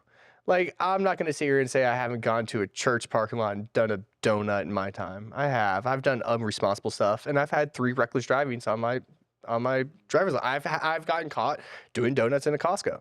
Like, I've been there. I've done my At a time. Costco. Okay, and I don't do it anymore. I would never do it in the middle of an intersection. Why? Because it's like that's the most risky place to do it. Go do it at an Air Force base. There's your level up. Go do it in front of an Air Force base. See how long I'd you love last. to see that Yeah, happen. right? They'd be on your ass so quick. Oh my god. I'm over it. I think mandatory pit maneuvers for every car doing a donut. If you catch, you'll see the cops like kind of off the cut, like they see them doing the donuts in the intersection. Mhm. I just say you run the intersection and you pit maneuver with whoever's doing donuts. Mandatory. It'd make for great TV. I've been watching a Put lot bigger of bully bars on it and just plow through the intersection. I've been watching a lot of dash cam lately. Pit maneuvers. That's been like my we favorite had hobby live lately. PD on the other night. Yeah, I it's feel so you. sick. Dude, I love watching pit maneuvers on Oh my TV. God. Well, I mean, like, I feel bad when they blur the screen and then you see the blur, like, carry off screen. You're like, oh, that was a body. Like, like that car flipped and there goes the driver. I feel bad at those, but I also talk shit with the cop. I'll be like, come on, man, throttle in. You gotta really, that's a good opportunity to pit you just missed. I never want to be a cop in my life, but like I do want to be like the guy they call. They're like, oh, we got a runner. I'm like, I'll be there in a second. Like I want to be the Batman of pit maneuvers. There's this guy, Officer Bird. If you look him up on YouTube, and it's just compilations of his pit maneuvers. He's done so many pit maneuvers that there's a compilation of him doing pit maneuvers. That's wild. Multiple. Officer Bird, BYRD. Here in Atlanta? No, I think Arkansas. Oh. And it's like done by That's AI surprising. too, so it's like the best in the world, Officer Bird on duty. You can't get away from Officer Bird. Oh, it's good. It's good. Me and my girl, we just watch. Oh, and we get hyped. Like our bedtime is usually 10 o'clock. If we put on dash cam footage, we ain't going to bed till midnight. We're like popcorn in hand, like, come on. That's Get 'em. what you're going to be doing for the next 3 weeks while you're taking a break. Well, I'm taking a break. I'm just gonna watch dash cam, but I will become a cop. I'm gonna become That's a his cop. next job. I'm just like, give me the keys. Oh my god. Let me drive the big truck. Oh. Where do we go from here? Where's drifting? Where's drifting going in your eyes? All right, Formula Drift is safe. Formula Mhm. Drift is crushing. They've got more followers than ever. They're reaching out to a lot more broader audience as well. They're also like encouraging influencers to come into the sport. Mhm. I think bringing people in like, which is not, but Jimmy Oaks going into FD, stuff like that, brings more eyes onto him. I think he has a possibility of going in, if not this year, maybe next year. I heard this year is out of the he didn't right. submit in time or All whatever. right, if you're gonna say that, yeah, he didn't. He was one day late. Right. He was one day late. But respect to Formula Drift, they're standing at their guidelines. Right. There's a process. If everybody else follows the process and you don't, why are you an exception? I think they would have caught more flack if they did accept him, knowing and He it was a did day come late. out that it was a Correct. day late. Now, let me play devil's advocate to that. There's a couple drivers where they did announce they're going to be running that I know for a fact they're not going to run. Whatever reasons, doesn't matter. But there's a couple wanna name drivers it? on I that can bleep list it. that are not going to run. Name it. I'll bleep it. No, you're not. Yeah, I will. You will? Yeah, I'll bleep it. No way. Yeah. I could kind of see that actually. All right, now bring it back in. Bring it back in. Okay. Yeah, they didn't hear the name, but yeah, Yeah, isn't all that right. wild? Because it was set up. It was so funny because when they announced it, he didn't know that he signed up. Low key. All right, bleep it again. Unbleep. Isn't that an insane story? Wow. Yeah. So What, there's they going to just be need to fill a spot with a name so there's or going to some be some shit? spots that do need to be filled. So I think who should get those spots are drivers that did follow as close to the process as possible that would bring value to the sport. That's my opinion. I think there's value to the sport to be brought there. Jimmy, great driver. Can he win? Absolutely. But I think he's a value to the sport, just like Hop. Hop, I think, is a huge value to the sport of drifting. He lives, breathes. All these guys. If you run Formula Drift, like you kind of bleed drifting a lot to want to do it. So I think you have to look at who's going to bring value to the sport as a whole, not just Formula Drift. Because for Formula Drift, like a driver registration, they get the same if it's, your higher paid Adam LZ as an entertainer or championship winner, Daigo Sato. They all pay driver registration, so it doesn't really matter to them. But who's going to bring the extra value? Who's going to help fill the seats? Because we don't want to see Formula Drift go anywhere. Us as fans don't want to. Absolutely not. Absolutely not. Who do you think is going to be like the underdog coming in? There's a driver that hasn't been announced yet. That is a championship driver from another country. He's won a championship. He's young. And he's going on to a championship winning team. Yeah. There's going to be a pro. There's going to be a really good driver coming in. Now, in the country where he does his sport, there's good competition, but there's much different rules on the cars. Their subframes are relocated. They have a lot of little cheese. The tires are they can do more. Yeah, the tires are foam, basically, so their cars are more capable. But, and so he's going to have to adapt at initiating at 80, 90 miles per hour in a much looser car. So there's going to be an adaptation period. But if he's anything like Hero, that'll be fine. Yo, Hero's so good. Is he that young? He's pretty young. Holy shit. Dude, how the sport keeps getting younger and younger. We keep getting older. That part didn't help either. Look, I ain't that old yet. I'm still. Well, I mean, how's that little Sorensen kid? How old is that little kid? He looks 12. Yeah, you're right. Yeah. He's a baby. He is a baby. He's a baby, and he drives just as hard as the other two. He's good too. He's really good. He showed up his rookie year, and we're like, damn, okay, the kid can rip. I think there's gonna be some pro spec guys that come in also that nobody was expecting. So this is a weird thing. So I have the opportunity to be able to judge Pro-Am with East 10, and they're an amazing series. But I did that last year. I missed out on last year because there was some conflicting stuff. There was there was the same weekend as a few events. That's sick. Yeah, but I'm gonna do it again this year, and I've done it in the past, and I've always loved judging Pro-Am. I judged Pro-Am for MDU. Yeah. I ran my own Pro-Am series in Florida. I love judging because as the back end at KoruWorks, I get to see the drivers that are going into Pro Spec before a lot of people do. So I got to see the Ben Hobson before people thought Ben Hobson. I got to see the Cole Richards, the Nick Novak. We've all won championships or close to championships with each of those because I can see him in Pro Spec and go, that's the star. That dude's gonna rip. Who's that one for you that you've seen recently? Jake Clark.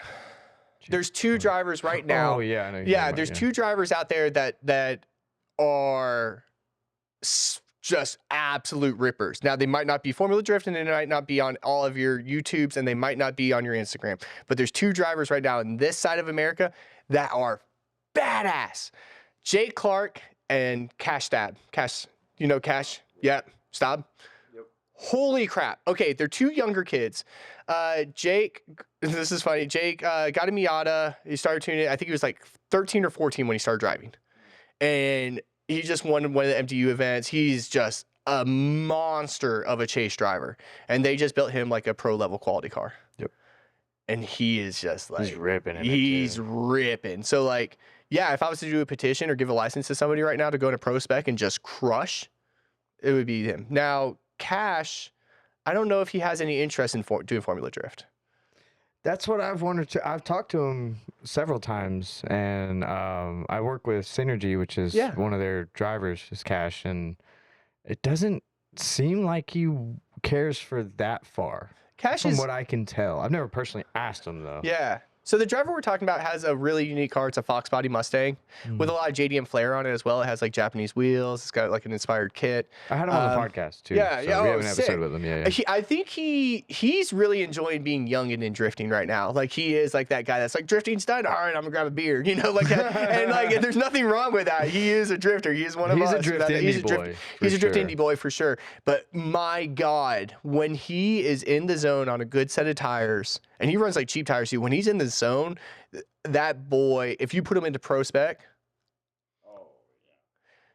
And then, so what's his name? I always give him so much compliments every time he works down with LZ and the boys. Sean Booth. That's who I was gonna say for this year because he's going Anybody who knows Sean Booth is like, let's go, Sean. Sean is so good. So I've judged Sean in many competitions, clutch kickers. I was a judge in clutch kickers as well. And so I saw Sean with an underdeveloped car dooring everybody. Like Sean, as a chase driver, he would always take himself out in the lead position, in like a weird mishap or whatever. The car would explode because it's RB, and that's what they do. Shut so up. I'm sorry. Like, what do you want? You want me? Don't censor Your me. SRs do the same Don't censor thing. me. My SR is God's engine. Shut up. Shut your Dang face. it. You got any SRs back there, actually? No, we hold on to him like gold. Dang We it. just not yours. There's one SR for sale. Sebastian's selling it right now. Oh, no shit. Yeah, shit you not. How much they want for it? SR prices. All Yeah, I right, know. fair. Talk to him. You're in town. I just got an RB for $1,500, so. That's not SR prices at I know. all. Oh my god. It's not RB prices. It's dirt cheap for an RB. True. That's wow. $1,500 is cheap for anything. I can't buy car parts for $1,500. I need to get a twin plate clutch, and I'm like, oh shit. I gotta buy a twin plate. Oh, fuck! Like nothing pisses me off more than spending $1,000 on a part plus that I'm never gonna see. I'm never gonna see it. I hate that. Yeah, so at least I'm gonna do a twin plate, so it goes chink chink chink chink chink through the pits. They're like, damn, he splurged. Chink chink chink chink chink. Race car. Yeah, no, I hate that. Sean Booth is gonna rip. I think Brian Hopp's gonna do really good this year as well. But I think Sean's the one that people need to keep their eyes on. He's got something to prove too. I think so as well. Yeah. I think he's gonna mop the. Dude, The he's got floor with more everybody, laps with Adam honestly. LZ than anybody else, and like Adam's a gangster driver. Yeah. Adam is a. I just watched like some Adam LZ videos the other day, and I just had to like remind myself that dude's insane. Like he jumped into that BMW with a bajillion horsepower big block. And like he's just like, oh, let's go get a little test lap. We moved everything around the car. How do you think that car throws is it like gonna turn backwards? I'm out? like, God, you are so good. There's a garage right yeah. there. Like you are. That is near. There's a pond. 1,000 horsepower. Let me just go throw this car's thing not at it. used Yeah, to. dude, he's so good. How do you think that car is gonna turn out once it's like The dialed? big block Johnny. Yeah. Cause dude, they're If he getting doesn't- quick with dialing Is it official? in. Is he not doing FD this year? Oh, I have no idea. That I don't know. I heard he was gonna retire. Really? Not like low key retire, maybe come back or something. But I heard it, but I don't know how true this is. The person I heard it from is a high key liar. So, but where I'm going with that is it would be a shame if he doesn't use that car in Formula Drift. It would Why be do you absolute say shame. that? Look at it. It screams pro car. Well, yeah, and like Yeah. even when Denofa drove it, Yeah. like he said the same thing. You'd be a fucking idiot Really? if you didn't have this engine platform, like this drivetrain setup in FD Not to run pro. at Yeah. this point. Yeah, but he has 4 other cars. He still has his S15 that he can run pro in. Yeah, He's got, but what? Like, why do you? he's got the Why? Supra. My thing is like, why wasn't the big block thing done sooner? It's such an old platform. Why is it Yeah. taking until now? And then all of a sudden, like, oh, this is the golden platform. Like maybe it is. I'm just like, It's questioning expensive. Like his is expensive. Can it be done cheaper? Yes. Is it cheaper than an LS? No. Like an LS, you could make an LS technically like a small block, big block, which is like super sick. And like we've seen 442 LSs naturally aspirated on good gas, like crank some numbers for sure. I mean, you can get an LS3 with like good gas to make 600 horsepower with like minimal stuff, NA. Yeah. So that's pretty sick. But he was so good in that E36 with the JZ. That event he wrecked where he went up on the K-rail in St. Louis. Remember he like 50-50 to remember? Dude, he was on it that whole event. He was like putting that car in some nasty dude, what about in positions. fucking New Jersey? That last entry against Osbo. That was absurd. So which I that know was now the that's Mustang forever though. ago, That was the but- Mustang. No. Was it not? In his E36. That was the E36? Yeah, that was this year. Was it where he phased him? Where he phased him and he won it? phased the hell out of Osbo. I thought he won that in the Mustang. And Osbo Yeah, almost oh, yeah. straightened. Oh, I remember. I was Yeah. there. I was in the crowd going, "This is insane," because he was the only one like throwing backies. I think he qualified high that event too, or if they even, no, I don't even think they have qualifying anymore. I don't know what I'm talking about. Right. No, Should they bring that back? the qualifying needs to come back. I just assumed. Oh, you got me hot. You got me hot. Qualifying. I want it back too. Don't live stream it then. If you're like, it doesn't get the, then don't live stream it. Don't live stream it. Have it on a stupid Thursday or something. Make everybody qualify on Thursday. Like, who cares? Bring back qualifying. We have to see what each driver does at that level by themselves. Yeah. It is good for us as drivers. I would almost prefer to see a compilation of all the runs at the end of the day for a qualifying instead of live stream. That would be sick too. Yeah, if they just do a snippet of like, here's 60 minutes of everybody's qualifying run. Bop, bop, bop, bop, bop, bop, bop, bop. Here's everybody's qualifying run. You know, talk amongst yourselves. But qualifying was like the best thing for drift because you would also see these massive upsets by somebody qualifying high. You would see somebody come in like Forrest Wang, who would qualify like top 5 or something like that, in a much looser car, not doing the same lap speeds, upsetting people at Irwindale in the finals. You see people like Nick Novak, who has a looser car, making upsets and wins the whole event, and people are like freaking out, not knowing how to follow.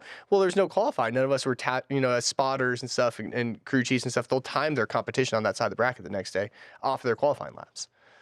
And a lot of people will like run different qualifying setups to kind of throw that off a little bit, but no, most realistically, you see who's gripped up, who's running loose, how they're initiating off of their qualifying laps. You get better runs, better chase runs too. If me as a spotter, we watch this guy's run for 30 minutes the day before, we know how he initiates and how to like dive in, you're going to get a better show. Absolutely, I would say so. Yeah. So obviously the big stipulation with going into what we have now, doing almost another competition in a sense, was because of the confusion of qualifying and the viewer not understanding it. Do you think it just completely did the exact opposite? I have no idea how seating bracket works. I don't know when the seating is done, I don't know how to make a bracket. When qualifying is done, I know this is first, this is last. Put it together, I can make my own bracket at home, whatever it is. Like I'm good, you know? The seating bracket, it's so everywhere. I don't even know. Going into the next round, we don't even know who we're gonna see. Like until they announce it. There's guys doing the math. So like Stuckey was really good at it. There's a couple guys that were pretty good at it that were like, if you went up to him, you're like, hey, who am I gonna see next round based off my results? That would kind of help you out. But like Chris Forsberg didn't know. Like I was like, Chris, who do you see next round? He's like, I don't know how seating bracket works. That's We insane. don't know, One of the dude. top level drivers has no idea how it works either. It's now Or I guess as a he probably does, spectator, but like, seating bracket's been one of the best things that's ever happened for Formula Drift. So let me play the other side of it. so Because you get 2 drift events. It's actually bringing attendance on a Friday as well. but I feel like that doesn't actually bring the value to the sport though, because there's still no real understanding of what's going on. All they're seeing is just extra battles. It's gotten twice as expensive for the drivers that it's harder for them to afford a season. Because now they have to run 2 events. All because of seating bracket. The seating bracket is the lower performed drivers from the previous event. The higher ones don't have to run seating bracket. It's based off of points. So if you're already lower in the points, you're running seating bracket to then qualify into the main show. So this almost helps squeeze out the lower drivers too. At the same sense, yeah. I mean, it's gotten way more expensive. These drivers aren't getting free tires. So if they're running practice and then a full bracket and they're doing good, now they had a full event of wear and tear on their engine, trans, drivetrain. These clutches don't last all season. They've had full wear and tear on these cars, let alone wall taps, any other kind of collisions they would have had. And the team is exhausted, dude. If you win your seating bracket, it's like, sick, that was tight. All right, team, now we have even lesser of a window to get the car ready for competition tomorrow. So the teams are exhausted. It's such a demand on the team. That's crazy. It's dope as a spectator. We get 2 drift events for the price of 1. Yeah. It is so hard on the teams. Then you totally just wad your car, which You could just totally wad your car and see, yeah. too. And you're not going to go to qualifying. It's your fault. And you're not going to get a good event in seating because once you get once you're in the top 8 and you know you've qualified for the next event or you're in file 4, you're not going to put it on the guy's door. You're gonna be like, I don't care if I get 4th or 2nd right now in the seating. Tomorrow's my show. Right. Tomorrow I'm here for the win, not for seating. Mm-hmm. Any driver, nobody's there to win seating bracket. It's kind of, I've talked to drivers on one seating. They're like, sick. It was really cool, but like I have to almost erase it from my memory, pull in the confidence that I enabled from it, and go into tomorrow. Because it doesn't matter. It doesn't matter if you win seating. Guess what? If you win seating, you're still not qualified first. Like, does the seating, like, if you win seating, does that even affect your overall scores for the season? They do and give stuff some too? points. Yeah, you get, but it's very I guess minimal that's points. It's not the cool, same as if you but- win the next day. I think Yeah. it's like 5 points for first place in seating, and like it's 10 points if you win the event, something like that. I could be wrong, but it's like it's not as much as the event, obviously. But there was also points for qualifying high. Yeah. Do you think they'll bring it back next year? Think they'll change it back? James Dean said it, I know. and he's like, he's one of their most valuable assets, and you gotta listen to your valuable assets. I think if they had a town hall meeting and said, raise your hand, bring back qualifying, the drivers themselves predominantly would be raising their hands to bring back qualifying. I truly believe that. I think the hardcore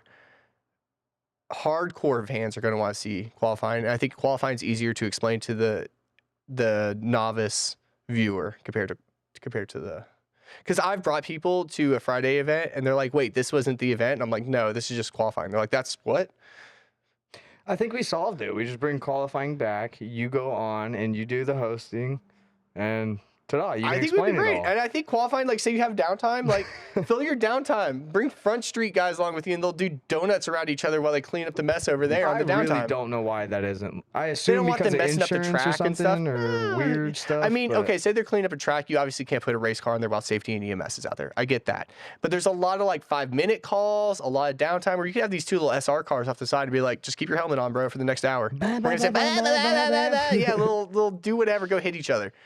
You know, and I think that's also a cool way to put a spotlight on that region. So I think it'd be smart if you go to Jersey or wherever you bring the Front Street guys, you go up to like Midwest, you do some of the animals, you know, or the, you know, like the Risky Devil guys or whatever. You put a spotlight on those drivers in that region, and you kind of change it every year.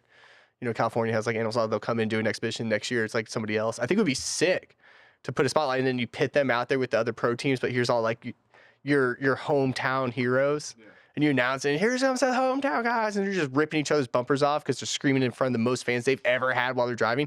Tell me E-Town, give them 3 minutes, and you send like the top 10 drivers that E-Town has, and they just go out. Tell me they're not going to put on the sickest show you've ever seen, and there's going to be a cleanup crew after they go. Well, they can't this year. Oh, no. I'm sorry, Chris. Now. Say a prayer.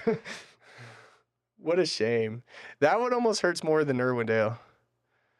Because the Coliseum was sick. The Coliseum was sick. Yeah. And like some people on live stream might disagree. You go there in person and it's just 2 rows of people yelling at each other and cars in between. And there was and they love alcohol It was the closest thing to a stadium that we had. It was the closest thing to a stadium that we had. And it was sick. And it was ran by drifters as well. That track is ran by a drifter. Mm-hmm. You know, I gotta get Chris on. He's such a dude, there's so many good people in drifting that make drifting happen. Yeah. There's so many and it's kind of cool because now us as drifters are getting older and we're holding significant jobs or positions.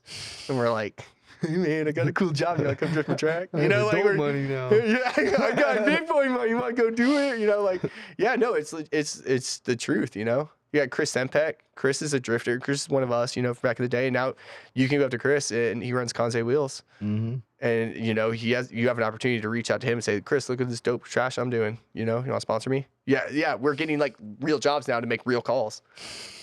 Chris can give you some free wheels if you want, you know, if you deserve it. He's a great dude. He's an amazing dude. I love Chris. Yeah. Shout out, Chris. What is your opinion on the track change-ups, though? Like, obviously, like Vegas being on board now. We're going there, sick. Which that sounds wild. I like Vegas because I'm tired of staying at towns that only have a Taco Bell open till midnight and stuff. And I'm tired. As somebody who like travels on the FD circuit, like, man, it is tough to find food after an FD event. Going to Vegas, you're gonna be like, you want a buffet? You want to go downstairs and eat? Yeah, you want to go downstairs and like staying in. That's a wild thing because a lot of these are in towns where it's like when you're done, like we're as like an FD like team manager, we're shopping Airbnbs months before other people, trying to find a place that's big enough for like the entire team to stay, or hotel rooms. Hotel rooms is like worst case scenario. Close enough. and close enough. Oh yeah, there's like Utah was the worst. Utah was the worst. Did you ever go? I didn't get to go. No. There ain't none out there. It's the Salt Lakes and like there is nothing. Like it is wild. It's so flat. It's scary flat. But like the closest hotel is like this one nice hotel. Okay. And we've stayed there before, and that was pretty normal, okay? And the other hotel, Blake Olson, I was crewing with him that year, was the most rattiest motel I've ever seen in my entire life. The only thing that they had for breakfast was hard-boiled eggs. Yeah, coffee and hard-boiled eggs. I ate about 4 of them. Yeah, Whoa. yeah, and it was bad. There was a shooting there. It was just bad. It bumped up next to a truck stop. But like the next hotel was another 30 minutes. And those 2 hotels were like an hour from the track already. An hour? 45 minutes at least. Holy shit. And if you know dude. Utah hours, there's no lights on the track. So we're gridding cars. We have cars on grid ready for their first practice lap, waiting for sunrise. So we're getting to the track at 4:30 a.m. to prep the car, warm up the transmission, run it through the gears, make sure, spot check, get the driver out there at 6 a.m. and he's sitting at his car like, what am I doing with my life? And then the sun comes over the hill and then they send cars. And and you have to stack an hour plus. And so if you stay in Salt Lake City, it's like an hour and a half drive to the track in the morning. So going to Vegas is going to be sick. We're going to all flex on hotels. I didn't even read if it was at an actual I think it's at Vegas Motor Speedway, I would assume. Okay. I would assume. Which is like not that far from the strip. And even around there's a bunch of good hotels and stuff. Oh, yeah. Yeah. Well, shit, man. This was a wild podcast. Yeah. The ball drop and just... The biggest thing is I don't know what I'm doing. And I want to make sure that whatever I decide I'm doing is in this industry that I love so much. I bleed this industry. I bleed drifting, without a doubt. I'm not just saying that. Like, drifting has saved me so many times that I owe it to drifting to not give up. So I don't know where I'm going to go, but it's probably going to be in drifting. Well, anything I can do to help you out, I got you. You got a basement? You got some car storage? We got a cat room you can sleep in. I'm allergic to cats, but I'll take it. This is my best offer yet. No, I just want to make sure that this industry, it will take care of each and every one of us that's here. For sure. This is going to be really sad. Yeah, this is like a sad episode. And I had to really practice myself on not crying. I had to really, really tell myself this morning, you're not going to cry on this podcast. I said something to Kenny the other day. He had a camera in my face, and I was ugly snotting on myself. He put a camera on my face and started asking me some personal questions about time here and stuff. And I said something that kind of stuck with me. And it's a job shouldn't hurt this much. A job shouldn't feel this much. Because it's not a job. Mm-hmm. It's 100% passion in what you see as a company. But each person Do something you love, you'll never work a day in your life. Do something you love, never. Every person that works here has KoruWorks tattooed on them. Adam's first and only tattoo is a KoruWorks logo. We all of us here have KoruWorks on us, and that's passion. I would, if you asked me would you ever get a company tattooed? No, screw up. I'm never getting my job tattooed on me. Johnny's Pizza tattooed on me? Screw off. No. I'm proud of this tattoo, even if it coming to an end as we see it right now. Again, I don't know the unforeseen future of what the name is going to look like, if it could become a lifestyle brand. I would love to own the company and make t-shirts once a blue moon. Just be like, guys, I made some t-shirts, what I could afford to do, but I don't know what that's going to happen right now. What I know is this building is going away. Everything you see, everything we've built, all the drifting in 60 seconds filmed in this exact spot, all the memories we built, all cars that we built in this spot before it was a sim area, the memories that influential people have come through here.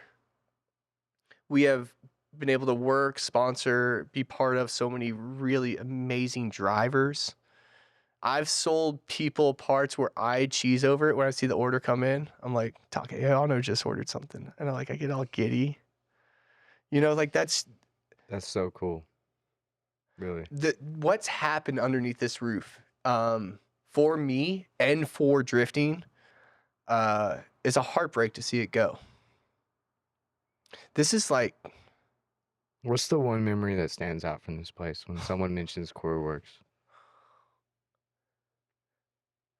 One of my favorite things that's happened here, like in this building, like here, we did an FD pre-party once, and it was with Type S lights, and Tyler was still around, and we had like Denofa's car up here. We had like all the FD guys up here, but it didn't really matter about that. We had the community here, and we had to call like 5 cops. We reserved like 5 cops. We closed the street, and I have never seen. There was nothing bad that happened. Everybody respected. Everybody were parked all through the neighborhood. The church was like, use our parking lot. Everybody was super nice, and we had a full night of like the coolest, dopest hangout I've ever been part of. Food trucks, everything. It was so sick, dude. And like Larry's such a sweet guy. He's like, this is the coolest event we ever done. And it was the first Type S lights. It was like the first one that they do now, like that you see. It was like the experimental thing of it. And we crushed it, and like Tyler was here late, and we had like Killer Mike was here, and like all of like the influencers that we work with were here, and it was just like Killer Mike got up. We had a DJ, and he did a whole set. Killer Mike, Grammy Award winning Killer Mike, did his set right over here, and Jared's over there on his shoulder, and you got Larry Chin snapping pictures, and like all these dudes that make up our industry were here at my work. They're going in my fridge to like, put their beer for the night, and they're like looking at my Hot Wheels cars and the trinkets on my desk. And we have this entire automotive community, drifters, car show guys, people that are here, whether to see the, Larry Chin and meet him, or whether they just want to see what KoruWorks was, or just have a cool night. It's like a Thursday night. It was so dope seeing those many smiles and people in my job having a good time. Like here, sharing this space that means so much to each one of us, and sharing that with other people and everybody having fun. That was one of the coolest times I've ever had. For sure. Wish you could recreate it one last time. Yeah. It was so good. Even the following year, Type S was like, do you want to do it again? And I was like, it was so perfect. I just want to keep it as it is. It was such a cool, perfect night that we couldn't recreate it. And like, it's funny because I've heard a few times from like good friends, so like, man, you should really do that again. I'm like, nah. It was so good. Like, we're good. Yeah, just cherish it. Yeah, we did it. It was good. And we've had small events here since and stuff. And each one of those, it's like, we had a fashion event here. And they brought in like their t-shirts, and they dressed us all up. Show a picture of us all dressed up in high fashion. Did you see the picture of us? No. Okay, no so idea. this company called What the Ludon, fuck? who's so sick, threw a fashion event here. Yeah. And they dripped me, Sebastian, Adam, like a bunch of us out. And like my wardrobe was like $14,000. I think Sebastian had the most expensive one at like $20,000 wardrobe, full leather jacket, red leather pants, red leather jacket, and like a Cobra shirt that was like so tight on his belly. It was insane. And they brought in people of high fashion to KoruWorks. So we had the Sims playing, and we had like Mario Kart on them for like, because we knew it wasn't gonna be car people coming. We just invited like all of our drifter friends to like, and they're trashed out, cars to bring it in here. But we had limos pulling up with people coming up with like fashion. Like, here's my hat. Here's my shoes that are 15 feet. Even my wardrobe was like the most absurd thing I've ever worn in my entire life. And it was so sick that we had a DJ here for that. Like Topo Chico was here, and like it was cool because what it was like, you see these people wearing $10,000 wardrobes.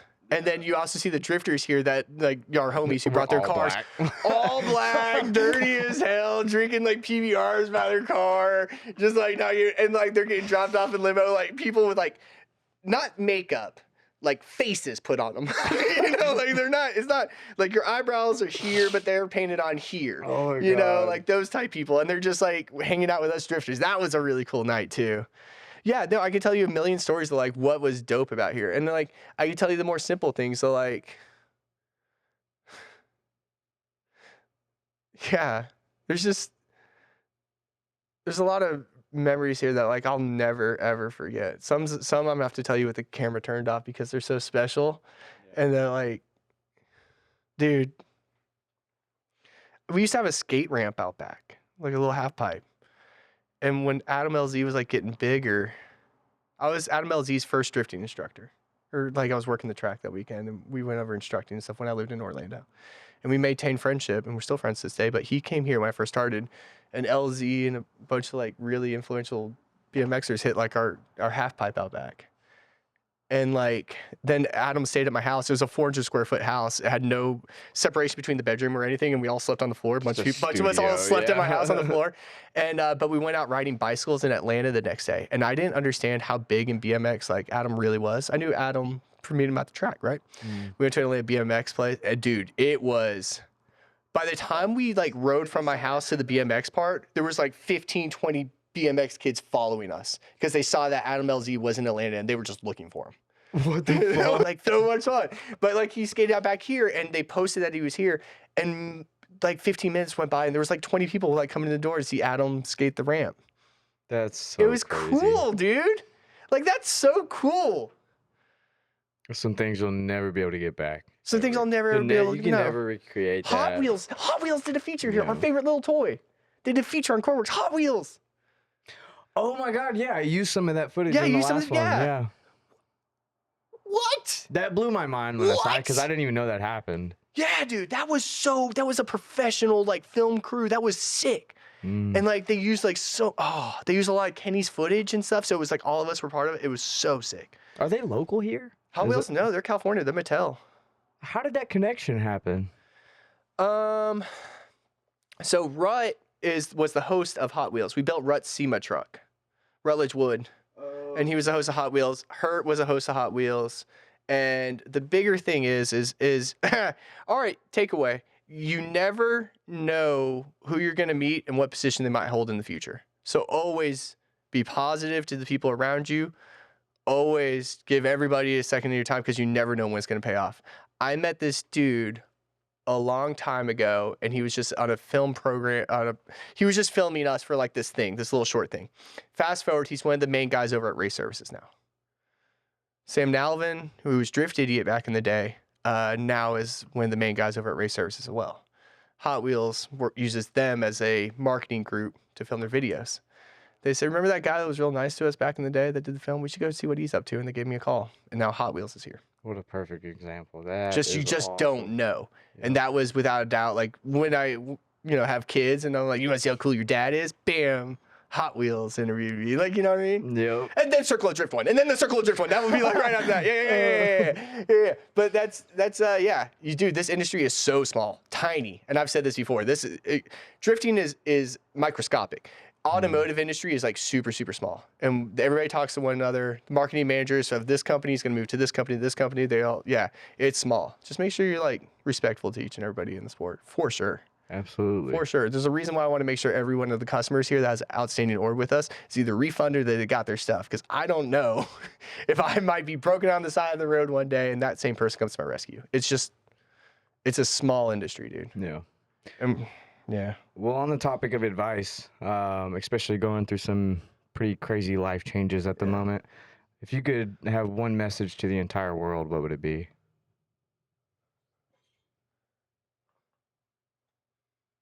Man. It really is. It's such a cliche thing.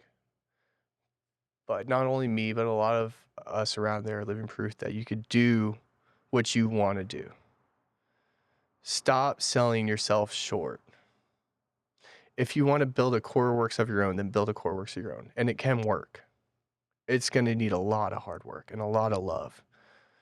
And it's going to need, at times, you're going to want to quit. But I hope that we have all inspired you. Each and every one of the employees here at KoruWorks has inspired our community, somebody in our community, that they could do what they want to do, and it will work. So if you want to go drive for a career, you can make it work. You just got to work harder than the people that aren't driving as a career. If you want to open up your own shop, do it. You got to be better than every other shop around that area, because those are the ones that are going to survive. You can live your dream. It just ain't easy. Life sucks either way. Life sucks either way. I'd rather do it living my dream. Yeah, you're going to have your ups and downs. Shoveling shit for someone else.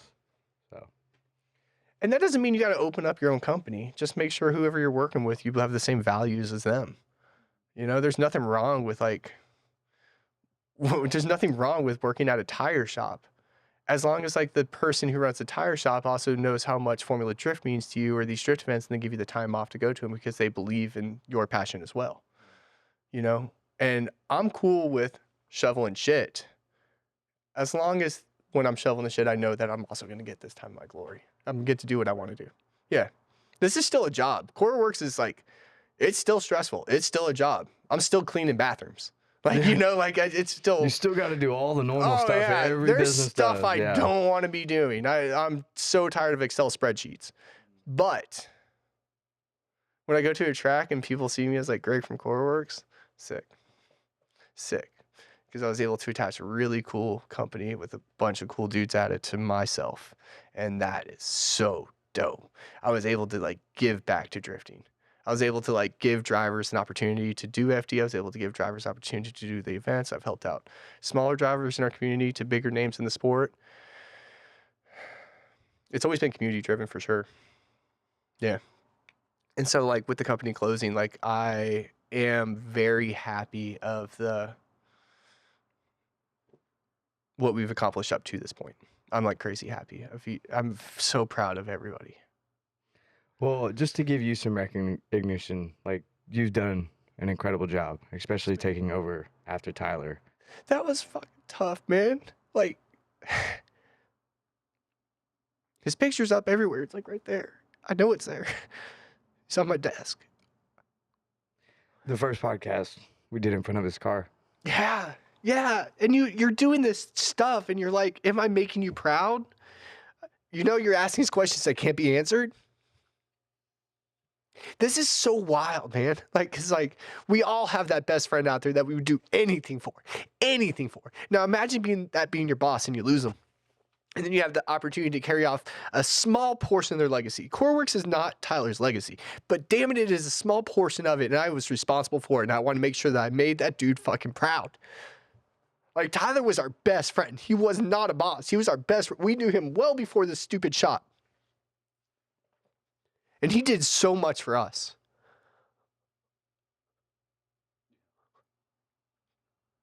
And it's 2.5 years after we've lost him, and I'm still just like tore up about it.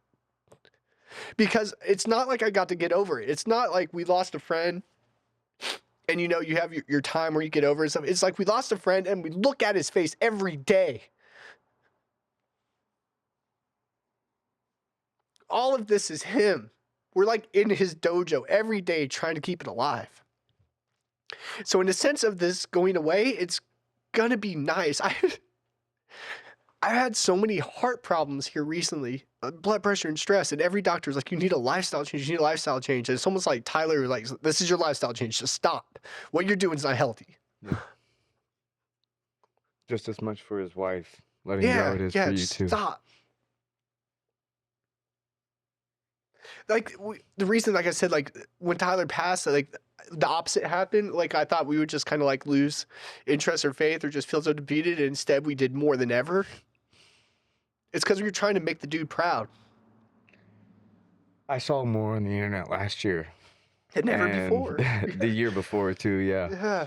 Than anything from KoruWorks. So, seriously, from an outsider perspective, you've done phenomenal. Thank you. And Thank you. as like a business owner, I know it's hard to kind of give yourself some credit. Yeah. So you have to humble the yourself. Yeah, man. You've done it insane. Like we just talked about, the time you commit on this, and here we are crying like, dude, what we do is not easy. It's not easy. But it's what we want to do. And now you see the vulnerable side of us. Now you see the vulnerable side of us, because here he is on his New Year's Day where most people would be on vacation. He got a hotel in Atlanta so that he could be here for this morning. It takes a lot. I have my loved one back at my house waiting for me to get home so we can start our New Year's Day together. Our day off of work, and here I am at work. Doing what I love, which is talking about drifting. And you're doing the same exact thing. And it ain't easy, brother. Thank God we got the friends that we have. Thank God for drifters. Thank God for every person who likes your videos. That keeps you going. Every time you get a video that takes off, you're like, okay, cool. This is why I do it, because I'm giving a voice for the person I'm interviewing to be heard. I'm letting their views be heard. I'm not, and we all thank you. Not everybody has the knowledge or the ease of having a platform Yeah. to share their story. So I kind of have the knowledge, I think. So I just want to provide that. Yeah, you are a drifter. You're one of us with fancy microphones and a big light. And a lovely It is a significant other that big-ass sits light, over bro. there. Yeah, and it does this. You have devoted this benefits us, the other person in the seat, more than it benefits you, without a doubt. And you keep it going. You continuously keep it going for us. So thanks. Yeah. That means a lot. Yeah, hell yeah. And I can't wait to see the next chapters and what else is coming out of Circle of Drift. Because this is, every time I've seen you, you keep on advancing. You come up with more and more and more. And your new edits and stuff, they're getting views. I see them. And the way you're putting stuff together and you're editing everything yourself, you're putting so much time and effort into it. And it shows. So from the viewers and me, like, we thank you for sure. Spam the comments. Thank you. Yeah. Thank you. Thanks all of y'all, for real. Yeah, man. Damn, dude. I've never done it on my... Because we're passionate. We're normal humans. We're soft, dude. We're soft. You see a friend cry, you cry with your friend. We are just as human as everybody else, man. Just because we're all black doesn't mean we're badass. It makes us look slim. That's so true. No, but like, we got Kenny's over in the background working on his SR as he quiet just has as to possible. deal with our As waterworks quiet right as now. possible. This is his day off. And what is he doing? He's wrenching on his SR car over here as quiet as possible off camera. Because we're all fucking drifters and we're all, dude, there's not an off day. For drifters, not an off day. That's not, What's he working on, by the way? Kenny's you working on your SR car, brother? Unfortunately. Kenny's That's the spirit. Kenny's not a mechanic by any means. It was funny because when we come in, but he's been making so much progress on his car. Because again, we have a couple weeks to get everything out of here. His car went from a non-running shell to now it's running and driving, and he's tidying it up. We all have to get our POSs finished. It's been like crunch times. We have, you want to talk about customer cars getting them done in a short period of time? Holy crap. We had like full-blown builds come out of here in like weeks times. Because we were just like, we got to make sure the customer, we signed off on what we said we would do. Yeah, we can't just give people unfinished stuff in totes. And even the customers that we weren't able to finish, shout out like Chris Ward, Top Garage. He's helped us out a ton. He's taken one of our customers' cars, a good friend of ours' cars, and he's going to finish it up and stuff. And it's hard to like take somebody else's project to finish it. So I want to give him some love as well. Yeah. That's awesome. But we're trying to take care of everybody. I think you're doing a damn good job. And I appreciate that. That's really nice of you. Thank you. Of course, dude. No. Seriously. Thanks. Well, I told myself I wasn't going to cry. Damn it, Kenny, I cried on this one too. I know, man. And you put a camera in my face, I just start oh, man. I want to make it known that you make it very apparent to not take any credit for this shit. And you give it all to Tyler. So that's... That alone. This was an opportunity that Tyler gave me. And everything that I couldn't have done it without Tyler. So he deserves all the credit. Yes, I may have put like this thing here and that thing there. And like I may have talked to you in the email. None of that would happen without Tyler. Like that needs to be known. Second to Tyler is every other person here. We all share the same amount of duties and same amount of credit. So even though I'm here talking on behalf of KoruWorks, like hopefully I've let it be known that it's not me that's KoruWorks. It's every person here that's KoruWorks. Yeah. Yeah. Well, really appreciate it, for Thanks, one. man. Thank you for taking the time, especially today. Yeah, of course. Happy New Year. This is awesome. Yeah. No, we're going to run it back eventually, too. We'll do another one. We'll do another one. We can't not. I have too much fun talking to you. I have too much. Here, man. Yeah. All right. Well, cool. Love you, brother. I appreciate it. And let's get the fuck out of here before we start crying again. Thanks, everybody. I appreciate every order, every sticker put on a car. I appreciate y'all.